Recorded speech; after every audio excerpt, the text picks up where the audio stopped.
What's going on, everybody? Welcome back to another day, another episode of The Daily Grind. I'm your host, 30NSG, and on today's show, we're going to talk about Microsoft gaming chief is still looking for acquisitions, sees future growth. Article comes from Bloomberg, from Diane Bass, I believe, not from Bloomberg, or not from Jason Schreier. It was posted by Jason Schreier on Twitter, but it's not from him. We're also going to talk about Ubisoft is facing a class action lawsuit for shutting down The Crew. We're also going to talk about, Concord. Concord's been talked about more after it failed than it was before it came out. Secret Levels producer can't fathom why Concord ended up failing. So we'll talk about that as well. Also, from IGN, Amazon's Fate Concord animation show potential of this world and characters, creator says. Might be the same stuff. Like I said, on this channel, we read articles for the first time, so I don't know if those articles are going to say the same exact stuff, but we'll see. And if we've got time, we're going to watch a review from IGN for Lego Horizon. And then if we have time more in the show, all depending on where we go, I want to talk about AMC, what they're doing. I wanted to bring up a couple things about Mission Impossible, because Mission Impossible has a mission in front of them that's impossible. Because the budget is so high on the last Mission Impossible, it'd be highly unlikely that it actually hits it to be profitable. So it's already a failed mission before it even comes out. But these are just what I think, my opinions. We do this Monday through Thursday from 10 o'clock in the morning till noon Eastern. If you like it, hit that like button, hit that subscribe button. Just a little morning show to get you through a couple hours of your day. Cover the news stories, have conversations, talk about entertainment news, and we go down rabbit holes in this channel. So hit that like button. Like I said, hit that subscribe. If you'd like to go above and beyond that, become a member as little as $5. What's going on, chat? What's going on, Robert Jones? Eclipse, Worlds, Dustin, Roic, good morning. Dolphin, Kraken, good morning. Robert Jones says, I tried to be good today and post an article instead of YouTube videos. Either way, the article, if I see the title and the title looks interesting, the problem with a video, you don't know what they're going to say in the actual thing. You know what I mean? Like, and how long the video is. If we could watch a video, I have no problem watching videos. We'll do audibles all the time. So I do appreciate everyone submitting stories and whatnot, submitting videos. But make sure you guys put that inside the submitted stories. Everyone, member or not, in our Discord, if you're a member of the channel, you can join the Discord and unlock everything. If you're not a member of the channel, you can still go to our Discord and be a part of the general chat. You can submit stories. There's a couple other rooms in there that you can join in. But yeah, don't chat in the submitted stories. But if you want to post and talk about the stories that you post there, you can post them in the general or post them in the correct area and then talk about those things. What's going on, Rodriguez? How's everyone doing? Hope everyone's doing well. I had a nice conversation this morning with a complete stranger at the breakfast place. Very civil conversation about real world stuff. It was quite interesting. The guy I've seen there multiple times. He's never said anything to me. Been there coming for a couple of months.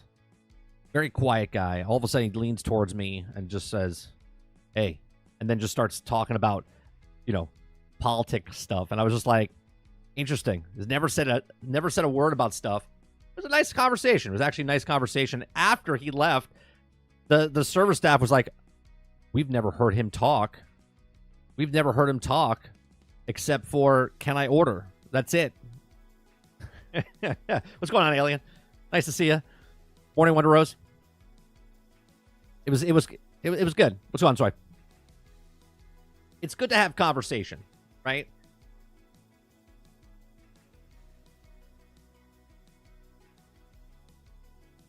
What's going on, I'll turn. If you guys missed it, last night I posted on our other channel, 30N Still Gaming channel, which is like more of a Let's Play channel, which I've been trying to do. We have our TCG playthrough over there. I thought I uploaded it yesterday, but I had it unlisted for some reason. I don't know why. But it's public now. You can go watch the first build I did in Planet Coaster this afternoon after we're done here. The other one will go live some around 1:30, 2 o'clock. That's the other time lapse. What I'm trying to do, if you guys like watching those types of videos or whatnot, the first time lapse that we did for the Planet Coaster 2 is me talking like what I'm doing. The second one I tried where it's just time lapse with music playing. And, let me know which one you guys like better. We're trying different things. Seeing what that channel is just so hard to, because it was a Destiny channel originally, and it never got traction. And now because the people that sub over there, are like, most of them are like dead because they don't come for Destiny content. When I put a video over there, it's really hard to get traction over there. So it's got to like relearn and be retaught to the algorithm of YouTube. So it's like the dumping ground for my Let's Plays and stuff like that. Is he in chat with us right now? Who? The person at the counter that I had a conversation with? Probably not, considering I don't talk about what I do to people that live around me.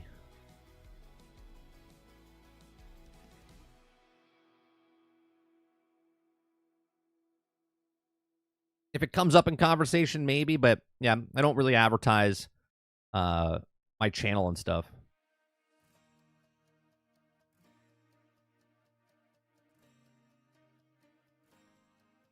All right. Let's see. Let's do a poll this morning on what topic you guys...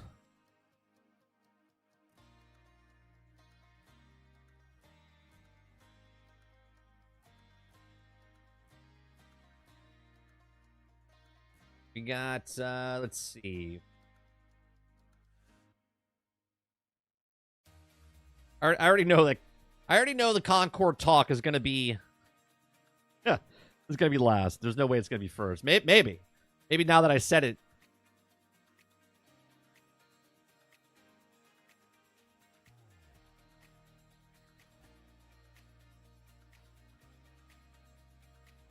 All right, what topic first? Concord, Ubisoft, or Microsoft? Lots of softs. Concord soft, Ubisoft, Microsoft. Let's go on, Winzo.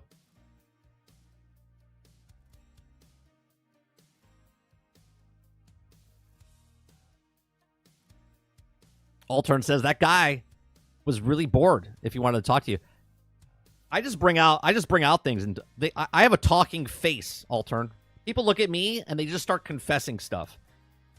Secretly, I should have been a priest. And I could just sit in the church and people just start talking to me. Seriously. People, for some reason, I shit you not, okay? Most adults think I'm an asshole. They look at me and they're like, this dude's a fucking asshole. And they might be right. Okay? But children, pets, and complete and utter strangers just come up and they just start talking to me. I have one of those faces. Windows says, did you see what Sony tried to pull with the video they did with the PlayStation 5 Slim price cut to erase the bad publicity of the comments and dislikes? Oh, no, it's Alex found out it was making a video. I did watch his video this morning. It popped up in my feed, Winzo, and I thought it was funny. I was watching it, and then all of a sudden he said, hey, it's future Alex here. He's like, I just want to let you guys know that they took down. So those of you that don't know, go watch his full video. I'll give you the quick synopsis. Okay.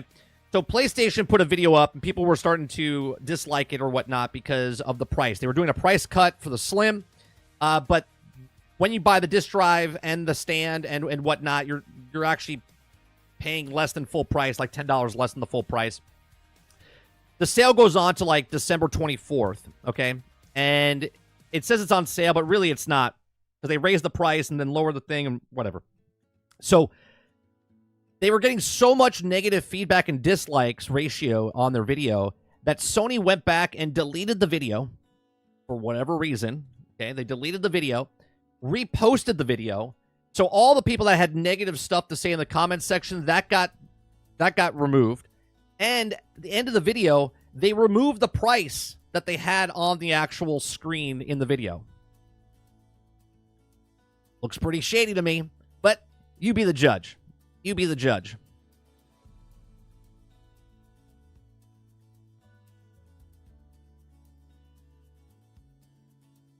Because I look like Santa Claus. Well, it's really funny when I go to... Because I take my son to the park, right? He likes going to parks and stuff like that. I'll sit on the bench and I'll just watch him and stuff like that. Sometimes I play on the playground with him. But if there's other kids around, they'll play with them. I just sit on the bench, right? Because obviously, I don't want to be seen playing with other children because some people get uneased, okay? Especially with this beard, okay? But I'll sit on a bench, and then you'll see other parents, right? And there's not a lot of guys at the playground. I'll just put it that way. There's not a lot of fathers there. Lots of moms, nannies, or whatever, okay? So I'll sit there, and then all of a sudden, a kid will walk by, skateboard by, razor by, whatever. And all of a sudden, they come up to me and they're like, hi. And I'm like, hello. And then they just start talking to me. And then I start talking to them. And then all of a sudden, you'll see the mom, the nanny, they come up and they start pulling away the kid. I totally get it. But then my son will come over and be like, and they're like, oh, he's with somebody. Because they think I'm just a creepo, at the park. But meanwhile, I'm there watching my son. Unlike these other people that are just constantly like this. That's nice, honey. That's good. You're doing great. Kids hanging upside down. Like they're stabbing each other with things. I'm not going to stop them. Good character building. Okay. But it's hilarious. It's hilarious. Pepsi says, speaking of Santa, has anyone seen the trailer for Jack Black Santa movie? I didn't even know that was a thing. Does he stand there, Krebsy, and say, I am Santa? Does he say that in the trailer?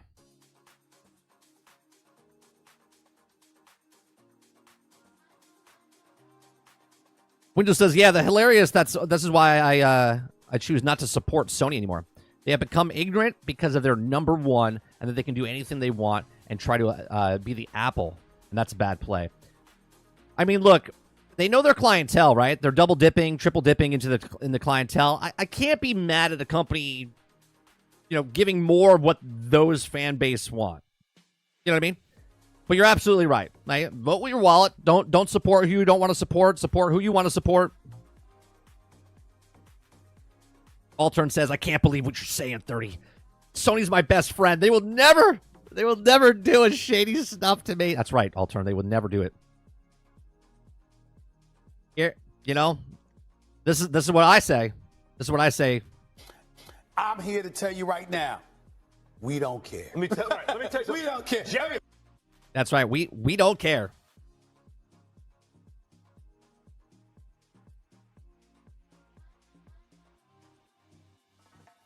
All right. Microsoft first. We got Microsoft. Ooh, the Concord beat Ubisoft. That's a hell of a... Who saw that coming? Who saw that coming? All right. Microsoft, Concord, Ubisoft. All right, let's go to Microsoft first here. I did think this is weird, right? I think this is weird. There might be nothing to this, but I thought this was weird, and I got to shut the music off because I get pegged every single time we do a news story. They're like, the music's over your thing, and we need to share your ad revenue. I do a 3-hour stream every day. They hear the music for 30 seconds, and they want to share the fucking streaming content profit. Yeah. No thanks. All right, so I thought this was weird, right? So, same article. I have 2 tabs. Same article, right? Same exact article. Nothing different of the article. But I thought it was weird because when you scroll down for the first picture of this one, this is the first article I found, but then I reopened it. And then, now this article has this one, which I thought was weird. So I don't know if the articles are the same or if they went back and changed it or updated, or maybe they thought that this picture was better than this picture. I don't know. I just thought it was very strange. We're gonna read this one, which I think is the same as the other one. They're both by the same person, both uploaded at the exact same time. I just thought it was really weird that one had a different picture than the other. What's going on, Bo? All right. He doesn't look well. Well, that's what happens when you put on a white background and you don't Photoshop stuff. He actually looks healthy. I'll be honest with you. If you've seen him in the last couple of live things, he was chubby. So this is what happens when you lose weight, Worlds. Right? You look sickly because you remember him as a big fat tub of a face. You know what I mean? And if you watch him when he was younger, he was actually skinny. But then he became rich and became bloated because he travels a lot. He eats really probably good stuff. You know what I mean? Doesn't really move about. And then he became fatter and fatter. It's sort of like in Willy Wonka and the Chocolate Factory, you know? Yeah. He's probably healthier now. Just saying. He doesn't look healthy, you know, but then again, it's amazing what you can do to make it look sickly. Like, for instance, right? I can all of a sudden make myself look really pale, right? Like if I take this and I change that to that and I do the color temperature, look, I look like I've eaten, you know, I'm sunburned, or I can look really sickly like I'm in a doctor's office, you know what I mean? So there's lots of things you could do if you don't tweak it. So I wouldn't say that. Honestly, I think he looks good. I think he's slimming down. It's because he's like, you know, I can. Maybe he's stressed out. Maybe he's losing weight for that. Who knows? If you guys like what I do here, we do this Monday through Thursday from 10 o'clock in the morning till noon Eastern. We cover news stories, have conversations, entertainment, video games, movie industry, whatever. We go down rabbit holes. If you like it, hit that like button, hit that subscribe button. If you like to go above and beyond that, become a member as little as $5. Okay. Microsoft gaming chief is still looking for acquisitions, sees future growth. Phil Spencer is planning on how to enter the partner and handheld device in the mobile stores markets. What's this? What's this? Add to what we're trying to do. Oh, we can listen to it. Okay, so after a tough year, Microsoft Corp video game chief is still looking for acquisitions and charting how to compete with partner in the market and handheld game device and mobile stores. Deals that add geographic diversity, okay, including in Asia, might be worthwhile since Phil Spencer's in an interview Tuesday, and Bloomberg offices in New York. Buying another mobile company would add to the titles of Microsoft picked up in $69 billion acquisition of Activision Blizzard last year, he said. They're still looking for mobile markets. They're like, we spend $70 billion. We're seeing a good return on investment in our mobile market. Maybe we should buy another mobile company. He says, quote, we definitely want to be in the market. And then we can find teams and technology and capabilities that add to what we are trying to do in the gaming at Microsoft. Absolutely, we will keep our heads up, Spencer said. Still, there's nothing imminent, and very large deals are probably off the table at present as the company is spending a lot of time absorbing Activision Blizzard employees, he said. Okay. Microsoft wants diversity in the teams working on the games by looking at more in China, he said, and the company developed a new mobile version of Age of Empires, a world-building franchise that also first appeared in 1990s. Okay, by partnering with Tencent Holdings Ltd, Microsoft and Tencent released a Games Global in October. Man, Tencent's like, maybe be a part of your company. Maybe be a part of your company. They're everywhere, man. They're everywhere. Okay, they're like the BlackRock of video games. Okay, it's been a good era for us and learned from the creative teams as many real unique capabilities, Spencer said. The real opportunity is to partner with creative teams in China for global. Okay, the executive, who has repeatedly professed his admiration for handheld game devices, said that expectations is that we would do something in that category, although the company is working on prototypes and considering what it might do. Spencer also asked this group to look at the market and develop this vision based on what he learned, or what it learns. Such as device is a few years out, he said. I'm kind of glad he said this, okay, because everyone's talking about they're coming out with a handheld, they're coming out with a handheld, they're coming out with a handheld. I'm like, that would be the dumbest thing for them to do at this point right now in the market, okay? Especially since there's an oversaturation of multiple handhelds out there, okay? You can see that handhelds, sure, everyone will say like the Steam Deck is the greatest handheld, but if you go look at the Steam sales numbers for the Steam Deck, okay, they're good, but they're not like massive amount of numbers, right? It's like an early market, it's not selling like the Switch is, okay? So there is a handheld market, but there's so many different handhelds right now. It would be dumb for Xbox, who's not really pushing their actual boxes anymore, right? Because they're pushing a service. They're pushing games everywhere. It doesn't matter if you're on PC. It doesn't matter if you're on mobile. It doesn't matter if you're in the cloud. They're not really pushing hardware devices. So them coming out with a handheld device right now that nobody's buying their actual hardware for their Xbox Series S and X's, that they would now come in with a brand new device that they could, nobody buy? Like a very small niche of people can buy. So it's interesting to say that a few years out. Now, obviously, a few years could be 2 years. It could be 3 years. It could be 4 years. It could be the next system is no longer a box. It's just a handheld device type of thing. And there's also the dongle. And then there's also the other stuff. So we'll see what happens down the road, right? Because right now, I have an Xbox handheld device. It's my iPhone. It's your Android device. It's whatever. Okay? So it says, in the coming months, designers and engineers will focus making the Xbox app work better on existing portable devices and partnering with the hardware makers to make sure that the product syncs with Xbox games and experiences, he said. The Xbox app right now is good rather than great on some of these gadgets, he said. Okay.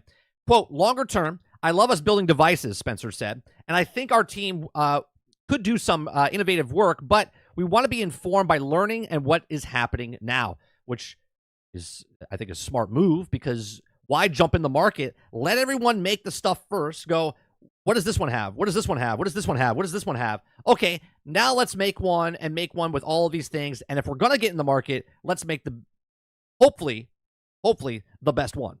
Okay. I'm not saying that for me as a consumer. I'm saying that as a business for them to be like, yeah, let's make one that's the best. That's better than all of these, right?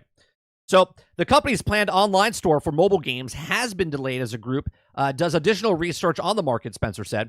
Xbox President Sarah Bond had announced the store in May with a plan to release a date of July, but staffers are still talking on mobile developers, including those responsible for Microsoft's own Candy Crush and Call of Duty Mobile. To figure out the plan, as regulatory cases involved Apple Inc. and iOS and Alphabet Inc.'s Android mobile store, also work their way through the courts and various countries. Microsoft still doesn't have an effective way to get its own store on mobile phones, right? So this is another thing that's happening. This is why Epic, the Robin Hood of the video game industry, as they would like to put it, okay, is that Epic is trying to break down the walls of Google and trying to break down the walls of Apple for their storefronts, right? So Epic is fighting to do that type of stuff, and Microsoft is trying to go around that with the browsers, but they have no way of getting into the stores on certain things, okay? It says, so the web store would mean somebody doesn't have to go into an app store to try to install something, but you still have to have a way to find the store, Spencer said. If you're just hoping, like we build it and they will come, I'm going to bet that doesn't work, okay? He says that means that Xbox has to make a store unique for players and figure out what they will draw content creators at the same time, and preparing for a world where Apple, Google mobile devices are more open to Xbox, okay? He says, quote, I think the ball is moving in the right direction, Spencer said. And I think the idea of open platforms where users have more choice, creators have more choice, and also you have momentum, right? He says, after release the first batch of Xbox games on Sony Group Corp, PlayStation and Nintendo Corp, Switch, Spencer is pleased with the results, and Microsoft will do more of that, he said, and won't rule out any game in Microsoft's stable. Okay, he says, quote, I do not see sort of red lines in our portfolio that said, thou must not. He says, it's too early to make a sort of decision on the next version of Halo, he said. Okay, and another thing he's saying is I know a lot of people will run with this and say, well, every game is coming from Xbox on the PlayStation.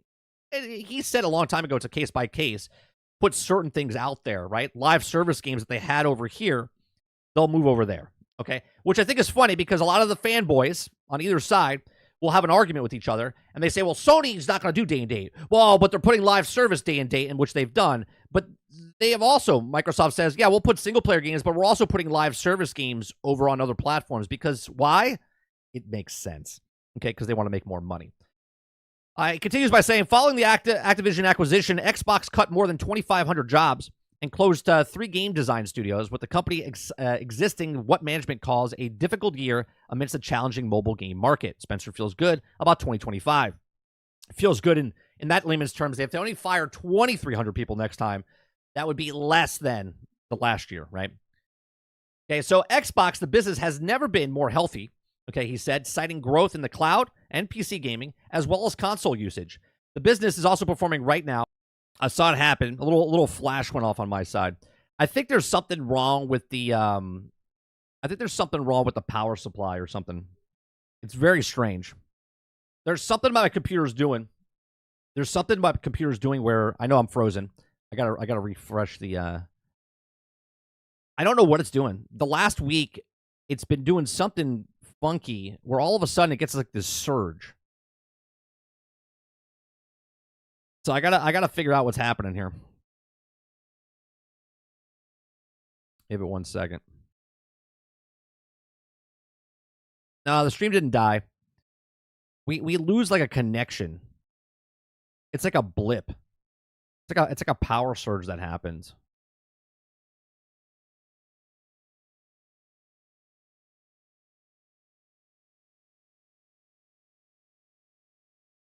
And then I gotta like reboot my camera.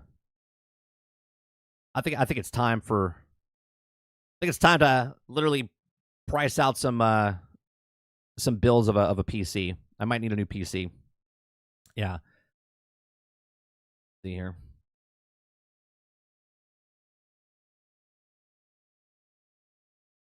All right.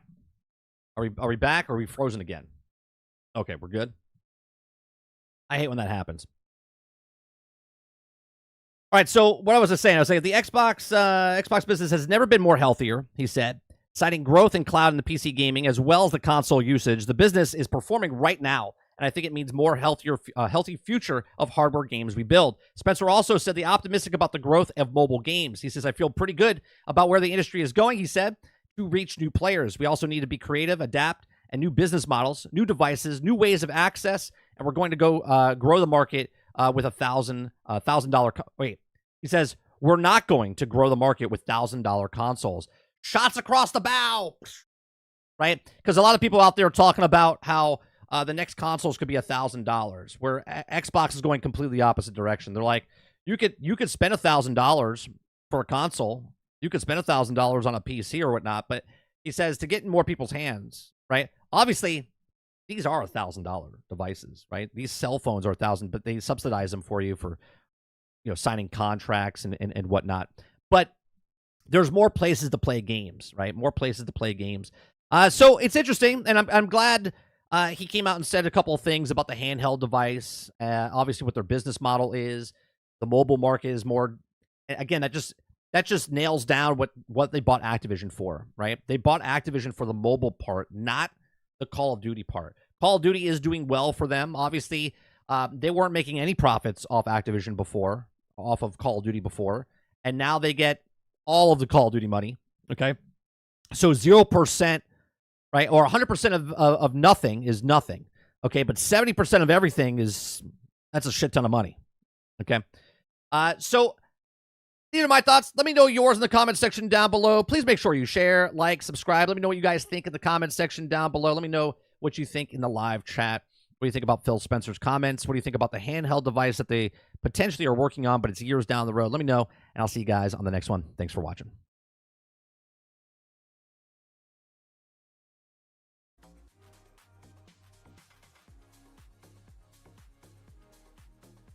All right, let me see what you guys are talking about.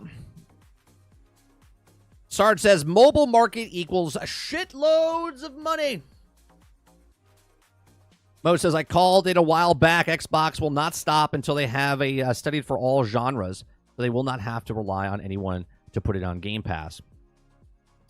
Waterbear says, but why do they need handheld? If you can just play Game Pass on anything, isn't that redundant? This is why I say I don't think they're doing a handheld. And if they do a handheld, Water, I think it's down the line. Like, you don't want to submit a handheld when you already have an Xbox Series S and X, because now you have to make something else and you have to make it fit into the ecosystem that you already have. Where the next system, if it is a handheld device, that would make much more sense. Sure, this gen right now will be last gen when that comes out, but you're not pigeonholing yourself for that system on these boxes. That's the way I've always looked at it. I said, why would they do that? Why would they do that now in this life cycle?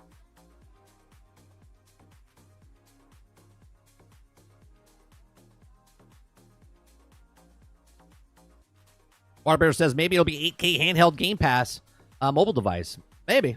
Who knows? Ramsey says if they do make a handheld, it needs to be profitable at launch. If not, it's pointless. I don't think it needs to be profitable at launch. Obviously, I don't think they're going to do it during this life cycle. 2027, 2028, maybe. Okay, for like the next cycle, like that's the next system in that ecosystem that they're going to make down the road. And I don't think it needs to be profitable off the business model, especially with Game Pass and playing everywhere. I think they can give it at a subsidized price, sort of like a cell phone, okay? And get people in the ecosystem, get them into Game Pass, get them into that market. You know what I'm saying, Krebsy? Where instead of just paying that lump sum up front, like you get them in there with a good price value, but you really just want them on there because it's linked to Game Pass. It's linked to something where you have to get that recruiting payment from them, not just the system itself. It's not about console sales anymore. It's not about console sales anymore.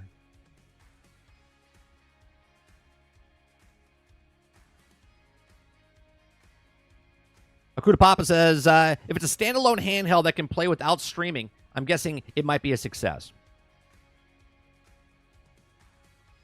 I don't know if it'll be a standalone handheld.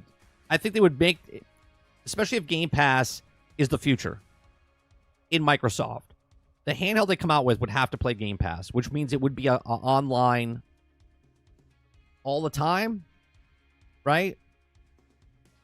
I don't know. Mo says, hashtag boot on the next season. It's full effect. If you build it, they will come. Game Pass. Alien says, I think Microsoft wants to compete with the Steam Deck. I don't think they want to compete with the Steam Deck. I don't think they want to compete with anybody. I'll be honest with Alien. My opinion is they don't want to compete with anybody. They want to get in front of everybody, and they want everyone else to come in, but they've already established themselves in that market. No one will be able to touch them if they're there early enough. Look at Google. Look at Apple. Right? Look at Microsoft in the software department where it comes to operating systems, right?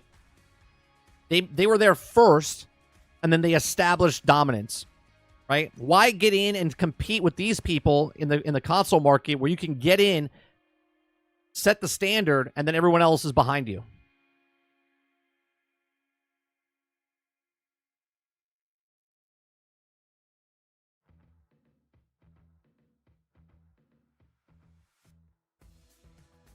That's true, Krebsy. I didn't even think about that. The power supply could have been messed up during the hurricane stuff.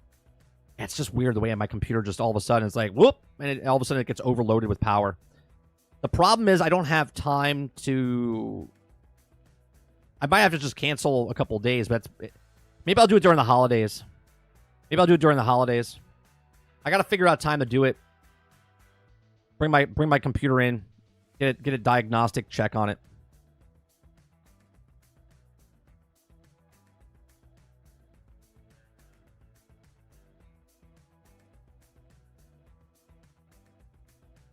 Yeah, it's like a USB overload, though. So what happens, though, Dolphin, when it does the power surge, I know it's happening because my Steam Deck all of a sudden goes blank.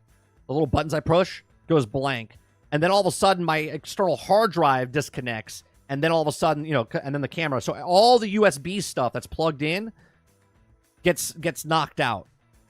And then all of a sudden, it does like a reboot. But we don't lose connection. The internet's fine. All the other stuff is fine. It's the power that's going into the computer. So that might be a thing.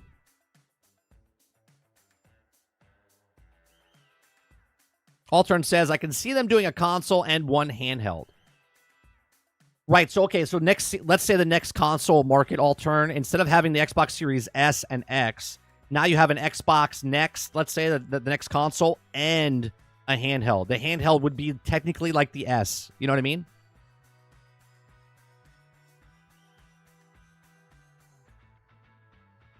Ron says, people talk shit about Xbox, but love playing their games on different platforms. Makes no sense. Yeah, because it's just a convenient factor.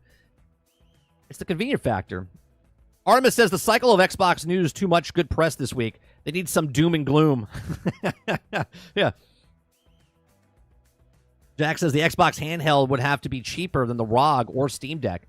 Yeah, I think they would go in at a lower price. lose money to get people in the ecosystem of Game Pass or whatever their plan is my opinion.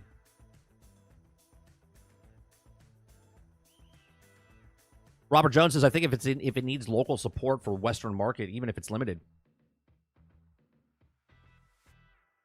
Why compete when you can use the platform to earn money? Right. Why?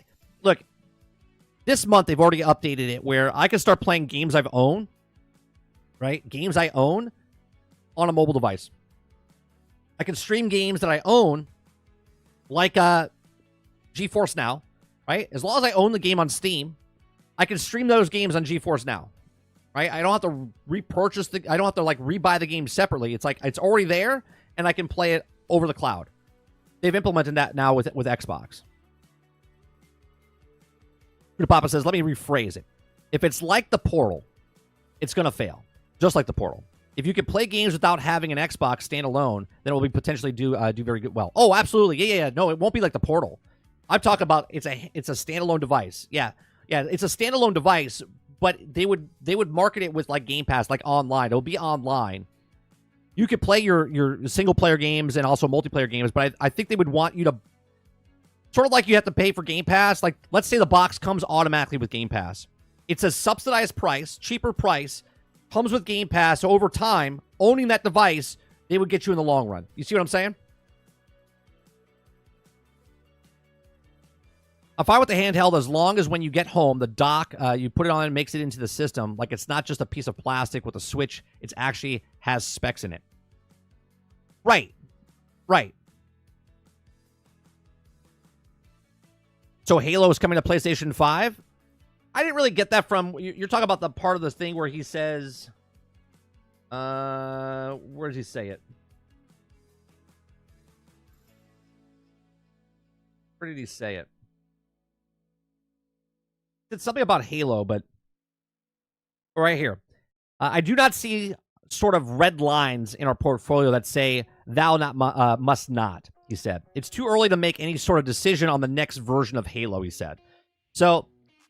He's not saying no, it's not coming, but he's also not saying yes. They're open-minded about it.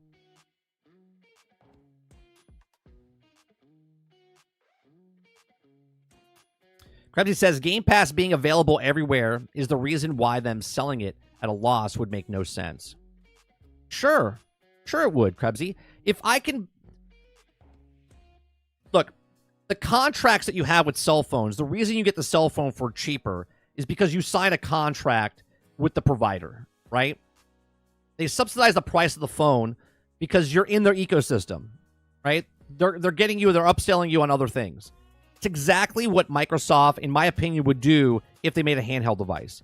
Their handheld device would be like, yeah, you could buy the games, but they would link it in some way, shape, or form with Game Pass because if, let's say the device costs $300 instead of $800, because they know they're going to make an additional $240 off of you automatically because of Game Pass. So within 2 years of that device, they've already made their money back from that, right? They're okay giving Game Pass away, right? And eating that cost of Game Pass and eating the cost of this because over the long period of time, that device will pay for itself twofold.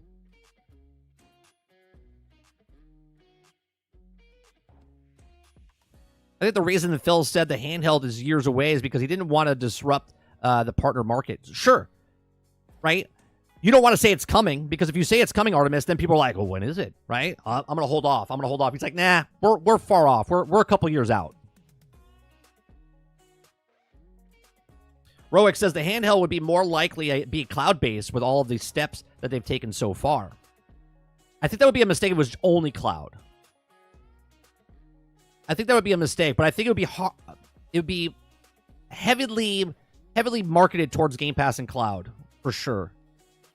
Altern says, yeah, exactly. Instead of doing it as the S is doing the handheld and the Pro console doing a Switch, the Series S will be the converted into a Switch, and that way they can both markets. Right. I think the handheld will be the low-end market, and then the console will be the high-end market in the thing. Eclipse says, I had that happen with one of my PCs. One of the USBs is putting out too much power. I had to unplug that USB from my motherboard and not use it anymore. Maybe that's what it is. Maybe I should go buy a new USB like splitter. Maybe that's what I'll do. See if that fixes the problem. Ron says COD, Minecraft, Candy Crush make up any loss from Microsoft takes a hit on. That's true. That's true. There's a lot of money coming in from that, and they can divert it to other things.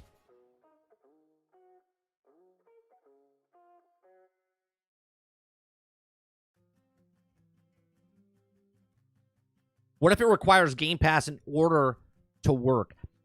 I don't think they would make it where it has to work, but I think what they would do, Dolphin, again, is market it where if you buy it and you get Game Pass, you get it for a lower charge. You know what I mean? A lower fee for the device. If you choose not to get Game Pass, then you would pay for Game Pass down the road later, and you're adding more to it. But if you get in with Game Pass, again, I'm making this up. I'm just thinking about what they could do to market it, right? Because they don't want to overprice console, right? They don't want an overpriced console. They want a console that's comparable, but they also want people to buy the console. And if you could get in, if everyone is in at a $500 level, $600 level for the next console, and they come in at like $400, $300, that would sell, right?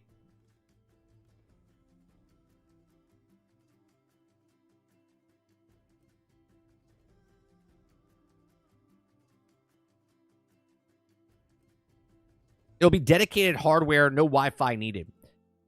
I don't think it will be needed, but I think they would want you to do it because Game Pass is very important. Game Pass is a very essential thing. For them to say that, no, you don't have to have Game Pass, that's the whole model. More games in more places. You could use it as a handheld, right? Again, we're all speculating here. You could use it as a handheld, but I think they would want to link it to some way, shape, or form the Game Pass market. Mo says, don't forget about Diablo, Overwatch, and WoW. Altered says they're doing that right now. You can get the Xbox paying monthly amount with Game Pass for like 2 years. Pay $25 a month or something like that. Yeah. It'll be available, but you can play games without Wi-Fi. Oh, absolutely. Yeah, Mo. What I'm saying is, look, something has to go where they're connecting Game Pass, though. It's not a portal, is what I'm saying. It's not going to be a portal. It's going to be a standalone device that can play games, but in some way down the line, they have to link Game Pass. Game Pass is the future for what Microsoft is trying to push. They're not just going to abandon Game Pass. If they put a handheld out, you better believe they're going to put some sort of deal or something with Game Pass. So every time someone buys that system, it's automatically in there. How do you get people to get Game Pass now? Right? They made the tier where if you want day and date games, you got to pay for the upper price of $20, right? Because a lot of people were sitting at the lower end tier and still getting the rewards of day and date. They're like, well, how do we get people to get the higher tier? Well, make the problem solve the solution. The problem is now day and date's only on the ultimate area, right? The higher tier. So now people are going over there. If you want this hypothetical handheld in the future, then you need to get Game Pass with it, and that's what you'll do. They have like 21, it was 20 or 21 billion dollar IPs, which is just insane. We talked about that a couple weeks ago.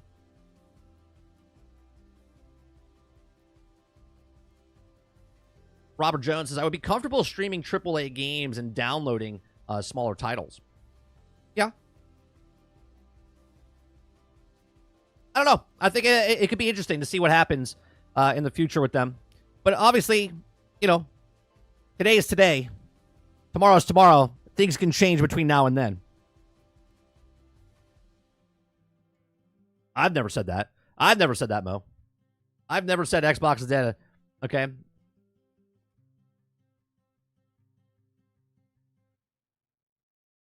Everyone with the hyperbolic stuff is like, oh, this is gonna die.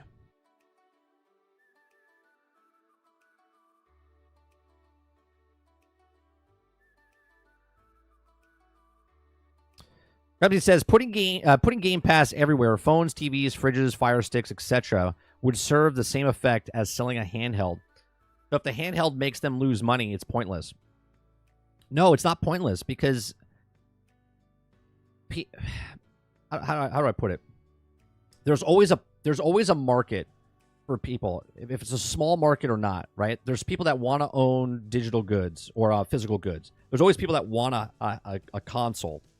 There's always those percentage of people that would put it out there. Now, again, if they're not mass producing these things or whatnot, they can subsidize the cost and make money in the long run because of it, right? It's not pointless. You're allowed to lose money in the long run to make money. And they would 100% do that with the handhelds. If there's only like 5 million people that buy the handheld device, that's 5 million more people that if they linked Game Pass to it, that's an additional $20 a month from 5 million people.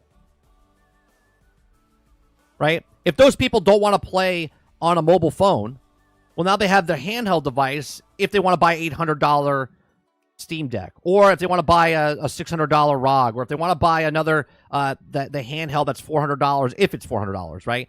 They can choose where they want to buy the thing. More options.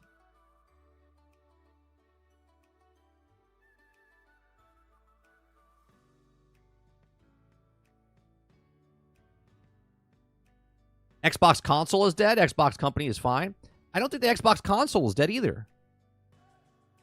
I've said this in the past. I think the console will go away or go the way of record players or Blu-ray players. They're still there. People still have them. People still use them. It's just going to be in a different form.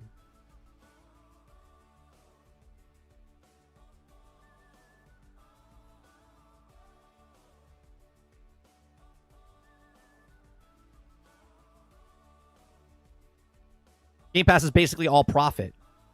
I mean, yeah, the server space, but yeah, it's... Here, I was thinking about this the other day, right?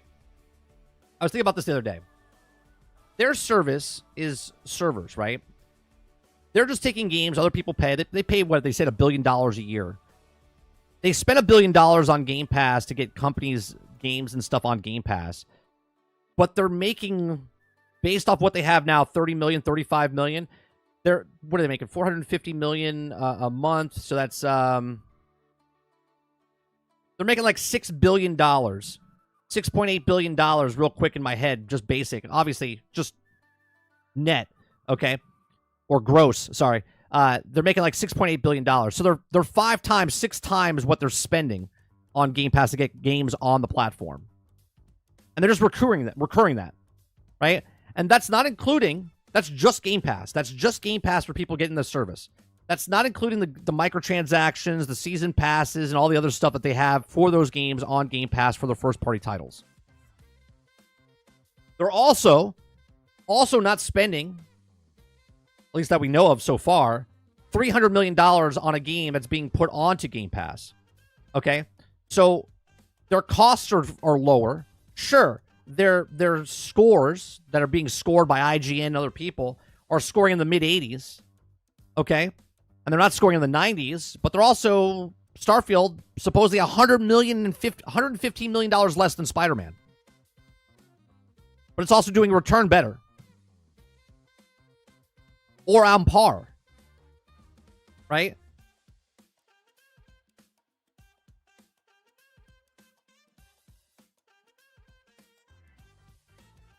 Rodriguez says the new customer is more valuable than the existing one. Not saying that the existing one is not important. Oh, but in business, now, how many times has this happened, Rodriguez? You sign up for your internet provider, or you sign up for cable television, or you sign up for a streaming service, and they're like, "Hey, first 2 years you get it for this price," blah blah blah, and you're like, "Yeah, I'm gonna do it, $1." And then all of a sudden, now you're in the ecosystem, and now you can't ever get that deal again, right? You got to cancel and become a new member, make up a new email address or whatever to get that new customer smell again on you. Otherwise, once they have you in the ecosystem, they're like, yeah, we don't care about you. You're already here. Do you like it? Great. They're trying to get those new members to come in to sign up for the program. How do I get you in? What can we do for you? What can we get you to get in? Right? Once you're in, they're like, ooh, they're like turning up the juice. All right, we got them in.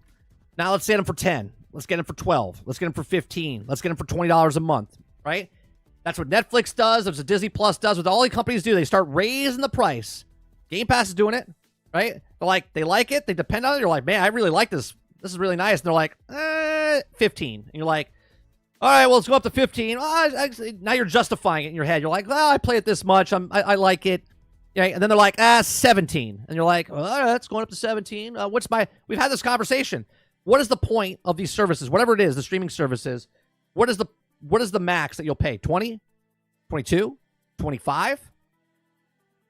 Right? Once they got you, they got you. Look at Sony.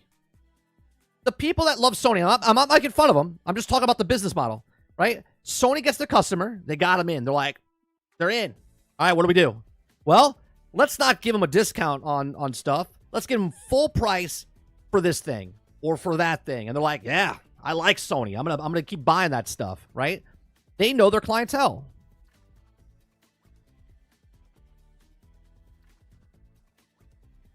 Ron says, Microsoft is playing chess. Everyone else is playing Concord. Mo says, once you get the hooks in them, all you got to do is reel them in. That's it. Watch, that family plan's going to come out, Mo. $25. $25. You can pay one account for 20, or you get maybe even 30. It'll be like a family plan for $30. Right? They'll do something. Maybe it'll be an entry price. You get a family plan for 22. And then down the road, they raise it to 25 or 27 or 30.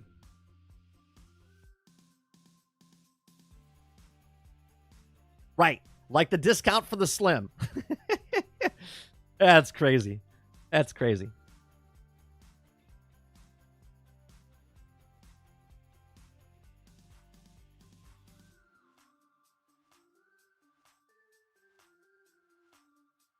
Kremlin says, I don't see how losing $20 on each unit would be better than pushing the person in the place of Game Pass would be established already existed. The user would still be engaging with you. You're missing what I'm saying. What I'm saying is if and when they have a handheld, Game Pass will be automatically included in there. Like buying that gets you Game Pass automatically. Automatically gets them in. Not a choice. Not a choice of getting them in. Automatically gets them in. Get this for this price with this thing, so you have them locked in for a year or 2 years, whatever it is. Like a cell phone is what I'm talking about.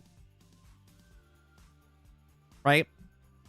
You get them in the ecosystem. You will make more money off that person, not selling them the handheld and then having a choice of going, should I get Game Pass? No, they're giving you the handheld device at a cheaper rate, and they're putting you into Game Pass automatically. That's what I'm saying. Like a cell phone. They would give it at a diminished price to get you guaranteed into Game Pass, locked in for whatever period of time it is.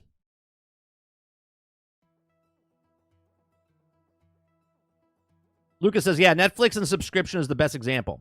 They got a lot of US dropping cable because I was cheaper, and now almost the same price as cable. Right. But now you're used to it, right? Now you're used to the price. You're used to what you're watching. You like the shows. It's convenient. You can watch it on any device.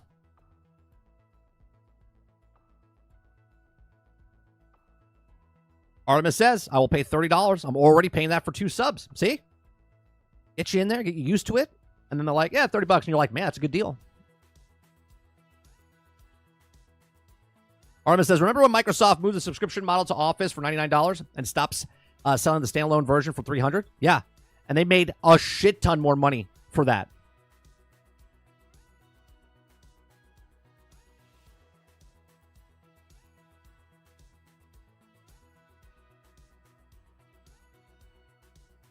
Yeah, Altern said that. Altern said that up top.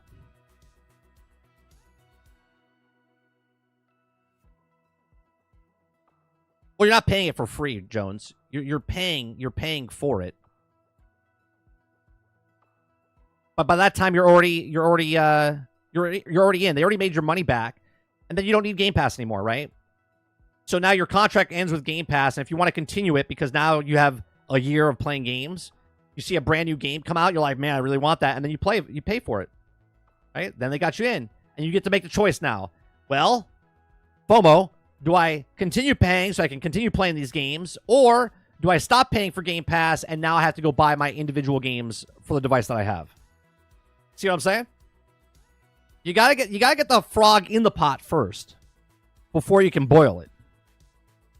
Once the frog's in the pot, he's just simmering there. He's just like, this feels good, right? Then once it's too hot, it's too late. It's too late.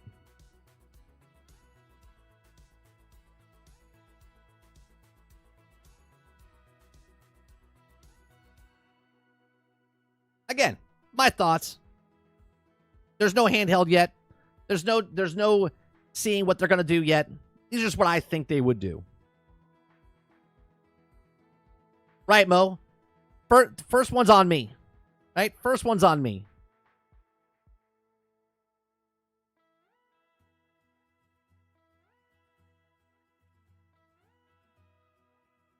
All right, we got a second story here. If you guys like what I do here, we do this Monday through Thursday. Just have a conversation. Just have a conversation. If you like it, hit that like button, hit that subscribe button. If you'd like to go above and beyond that, become a member as little as $5. Okay, the next story we got, I don't know if this is going to be the same as this. Again, we read the stories for the first time here. These are both on Concord. This one says secret level producer can't fathom why Concord ended up failing. And then this one from IGN says Amazon's fated Concord animation shows potential of this world and characters, creator says. So I'm not sure if it's the same thing. We're going to read this one first. We're going to read this one first from PC Gamer. Again, if you like what I do, we do this Monday through Thursday from 10 o'clock in the morning to noon Eastern. Hit that like button, hit that subscribe button. If you'd like to go above and beyond that, become a member as little as $5. All right, let me get this music down. All right, Secret Levels producer can't fathom why Concord ended up failing. There was no nicer, more invested group of developers than the team of Concord. Sure. Okay. So in a lead up to Amazon's upcoming Secret Level series that will turn 15 games into animated shorts produced by Tim Miller, sat down with Rolling Stones to discuss one of the most infamous entries of Concord and how its downfall may have affected the show. Well, no, it's going to definitely affect the show. Okay? It's definitely going to affect the show. Okay?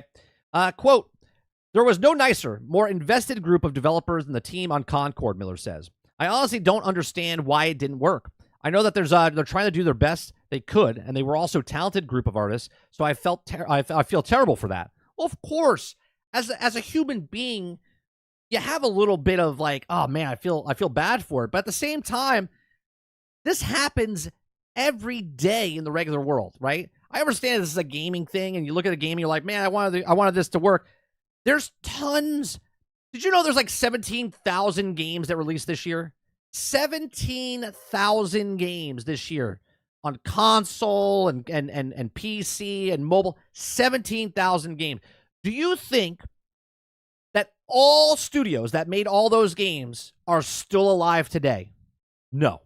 No, they're not. There is so many game companies, studios, if they're mobile, if they're handheld, if they're PC, that made a game, didn't make it, and they shut down that you don't even hear of. Just closed. There's no report about it because it's not a AAA studio. It's not part of Microsoft. It's not part of Sony. It's not part of Nintendo. They're just companies out there that made a game, sold a game, and it didn't sell well, and they just have to close shop. But you'll never hear about these things, okay? 17,000, okay? So players and critics have been also distincting that the Concord didn't work out before Sony even announced it was also shutting down servers. I spent time messing around with the game modes and flicking through the cosmetics and also customizations of Concord had to offer before it went offline. And throughout all of it, my biggest problem was that it was just okay. But a $40 Concord was never going to survive by just having half a decent shooter is such a flooded market. Do you see the problem? In the same freaking paragraph, this person said, I played it. I don't understand why it failed. I played it. It was just okay, but a $40 game wasn't going to survive in this landscape. That is the reason it failed. It failed because it's a $40 game in a saturated market, and it was just okay. It was mediocre. Mediocre at best. Okay? Helldivers 2 managed to do well, even with the upfront payment of $40. You can't make a comparison of Helldivers and Concord. There's no other game right now that's like Helldivers. Zero other games that are like Helldivers, okay? But that's because they offer players more than just the ability to unlock cosmetics for free.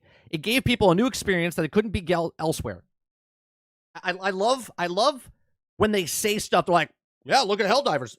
This game's unlike anything else. Yes, it's not like anything else anywhere. It's its own market, okay? But playing Concord, on the other hand, felt distinguishable from other hero shooters, okay? Indistinguishable, sorry. Games don't always have to stand out from the crowd, but I always thought that the choosing not to go free to play killed Concord before it could even find its footing. It stopped potential players from checking it out in a whim, and doing so drastically limited the players' account. Now, remind you, maybe to really blame this is Marvel Rivals, because when Concord came out as a open free beta test, only 2,300 people played it. Meanwhile, 500, how many people played the Marvel beta? Check me in chat, all right? Was it like 500,000, 400,000, something like that? Like hundreds of thousands of people played Marvel Rivals just on Steam, not including the consoles, okay? And that sucked the air out of the room. That happens with other games, right? This brand new IP that no one knows about went up against a open beta, free, okay, of Marvel Rivals, Marvel IP franchise that was known over 80 years, huge, okay, to someone that didn't know what the hell they were going on, that tried to be like Marvel, that tried to make the characters like a Guardians of the Galaxy type of stuff, right? It says, I struggled to find a game in Concord's launch week. Ridiculously low player count was saw all-time high of just 607 on Steam. Even with the last few days, even everyone was throwing themselves off a cliff for XP. People were just throwing they were just throwing shit off. They're just throwing themselves off to get XP in the game. There was just 35 players playing alongside me. He says, I don't feel bad. It's part of the show, all right? Because I think it's an episode that's turned out really well. And if you can kind of see the potential of the world and the characters, Miller said, it's the remaining vestige of the product, okay? I hope the developers feel that in some way is worthy, just a little bit of bloody sweat and tears that put into it, okay? The timing certainly isn't great. Concord's launching also when shutting down to close the secret levels release, but that doesn't seem a massive issue for the TV series. During the interview with Rolling Stones, Miller points out that the entry also don't come from most lively franchises. Both Mega Man, Unreal Tournament don't seem to have a lot in the pipeline, so it's not really the requirement of the video games involved, right?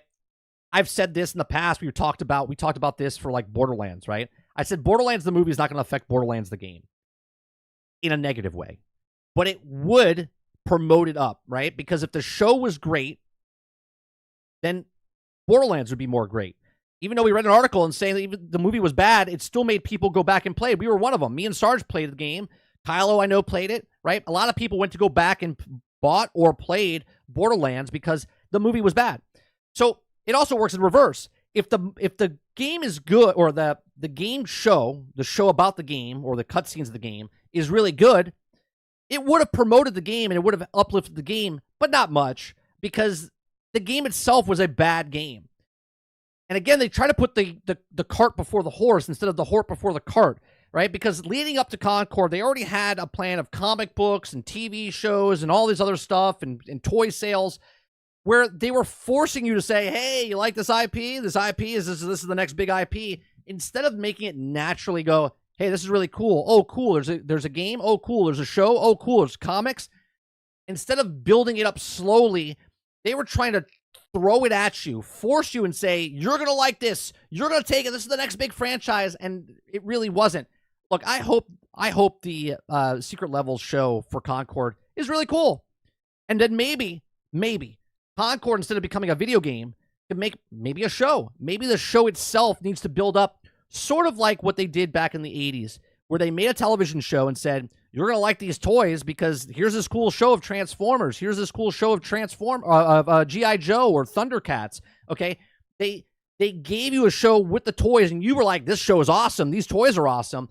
Here they're like, here's a video game. You're going to like it. And here's all the stuff that goes along with it. And this is just not good, right? Miller even goes on and says that he hopes that Secret Level can work in some way to jumpstart new projects, or the very least shine some light on older franchises. This may include inspiring some devs to continue work on the old projects or dormant series, and even if this means using the groundwork or stories that Secret Level will set out. Like this video of Secret Levels looked fantastic. We watched it and I said, man, I've been waiting for that for years. Taking those cutscenes that we see in all these movies or all these games, take these cutscenes and make them into TV shows, like, you're like 20 years too late, right? But better late than never.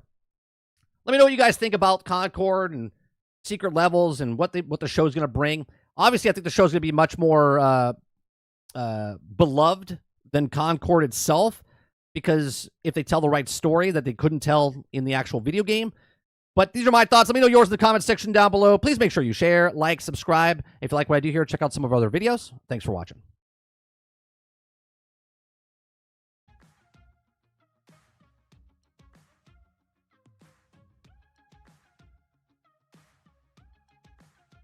Eclipse says, so pretty much like a monthly fee like you get with the phone. I can see that. That's what I'm saying. That is my vision, Eclipse, what they do if they have a handheld device. Gravity says, you can have a passion and still make a shit product gameplay and average. Cost as dumb. Characters were also forgettable. It lacked things and different itself from competition. Yeah, and it also cost $400 million. $400 million. Now, obviously, it didn't cost Sony $400 million for the game, but the game itself cost $400 million before and with Sony.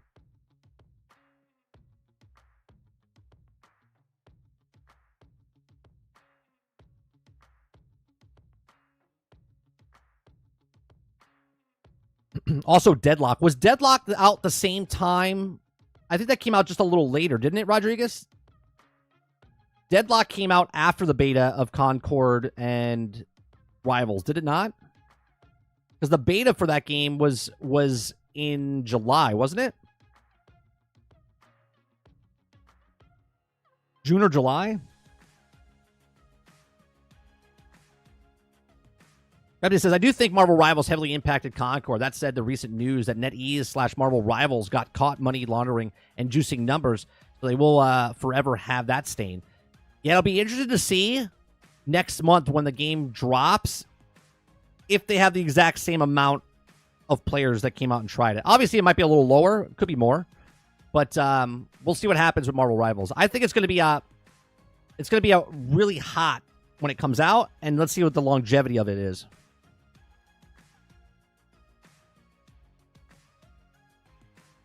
Rodriguez says, yeah, multimedia only works when it's organic. Yeah, organic, or feels organic. You know what I'm saying, Rodriguez? Like, obviously, the organic feel of, like, back in the 80s. Again, I don't know how old you are. But television shows and toy sales, it was toys, then they made the show to promote the toys, right? It felt organic. If it was brainwashing us or not, it felt organic. So they need to make it feel organic. Like, you don't give yourself a nickname, you don't make yourself popular, right? If you're good and you put out a good product, you become popular, and then you can do what you want. Robert Jones says, once they announced the shutdown, people were going to comp to farm XP for trophies by jumping off map. But didn't they take those trophies away? Didn't they take the trophies away? Like, there's no evidence of Concord, right?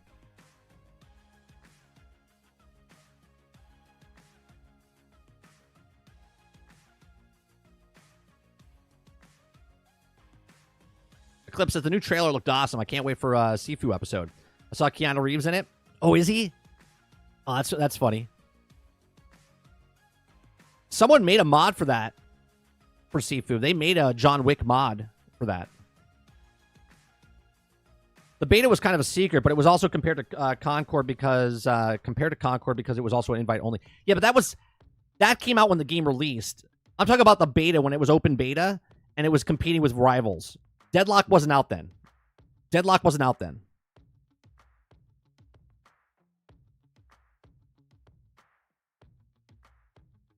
Gravity says, agreed. Do good at launch, but how long it lasts is a question. I'm telling you, right now, I think they have 30 starting characters. They need 40 minimum, in my opinion. 40 characters at launch, and they need to constantly add. Stop with this one a fucking month type of thing. There's hundreds and thousands of characters that they can put into a game, and Marvel Rivals needs to take those characters and drop them in. Boom, here you go, more characters.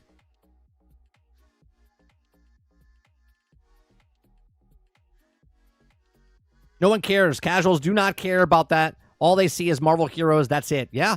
And this is why they need to put as many heroes in that game, Eclipse. If they do what Multiverse is doing, they're going to fail just like Multiverse is failing, where they have to try to fix it. If Rivals comes out with 40 characters and they just keep adding more characters, it will succeed. Because if you're a person that doesn't... Maybe you're a Puck fan.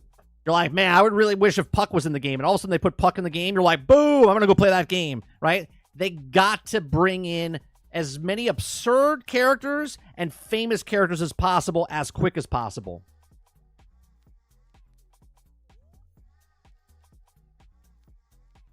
Trophies are still there. Interesting. Are they? Wasn't there a news report that said they weren't there? So the trophies are still on PlayStation. Hawkeye got leaked in Moon Knight reveal. Marvel will last 2 years, minimum. I hope so. I thought Marvel Future Revolution would last that long, the mobile game. It didn't, though.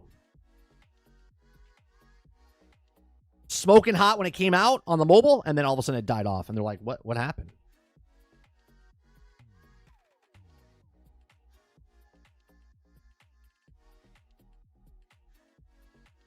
Everybody says, notice how all the now how Overwatch is getting all these updates right before Marvel Rivals launches? Of course, because competition breeds innovation, right? I don't know if they're innovating, but what I'm saying is, if there was no competition in that hero market like Overwatch, and Overwatch is just running away with it, all of a sudden now they got competition in that same. I mean, it's Overwatch, third-person Overwatch, and all of a sudden Overwatch is like, hey, maybe we should make Overwatch a little bit better. They've been sitting back, got an esports, making billions of dollars. We don't got to update anything, right? All of a sudden, Marvel Rivals comes out. They're like, oh, shit. Let's start adding characters. Let's start adding more stuff, right? Competition, baby. What happens?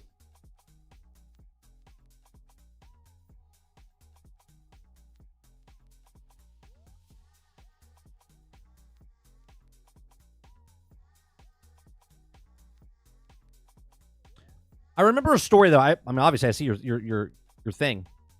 I remember them saying they removed. Was that a different game they removed? I thought they removed the actual stuff.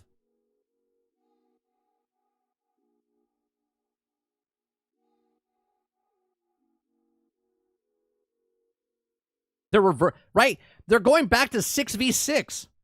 Right. They're going back to 6v6. Akuta Papa says, I heard they completely wiped all the trophies. That's what I thought. So I'm not crazy. That is something that was said. Robert Jones just showed me his trophy list, though.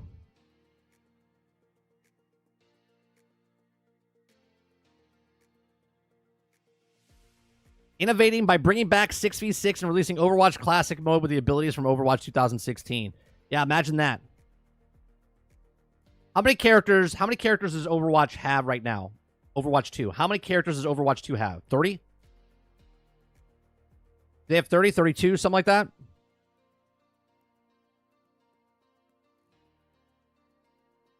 You would have played more? Nah, you just jump off the cliff and get XP.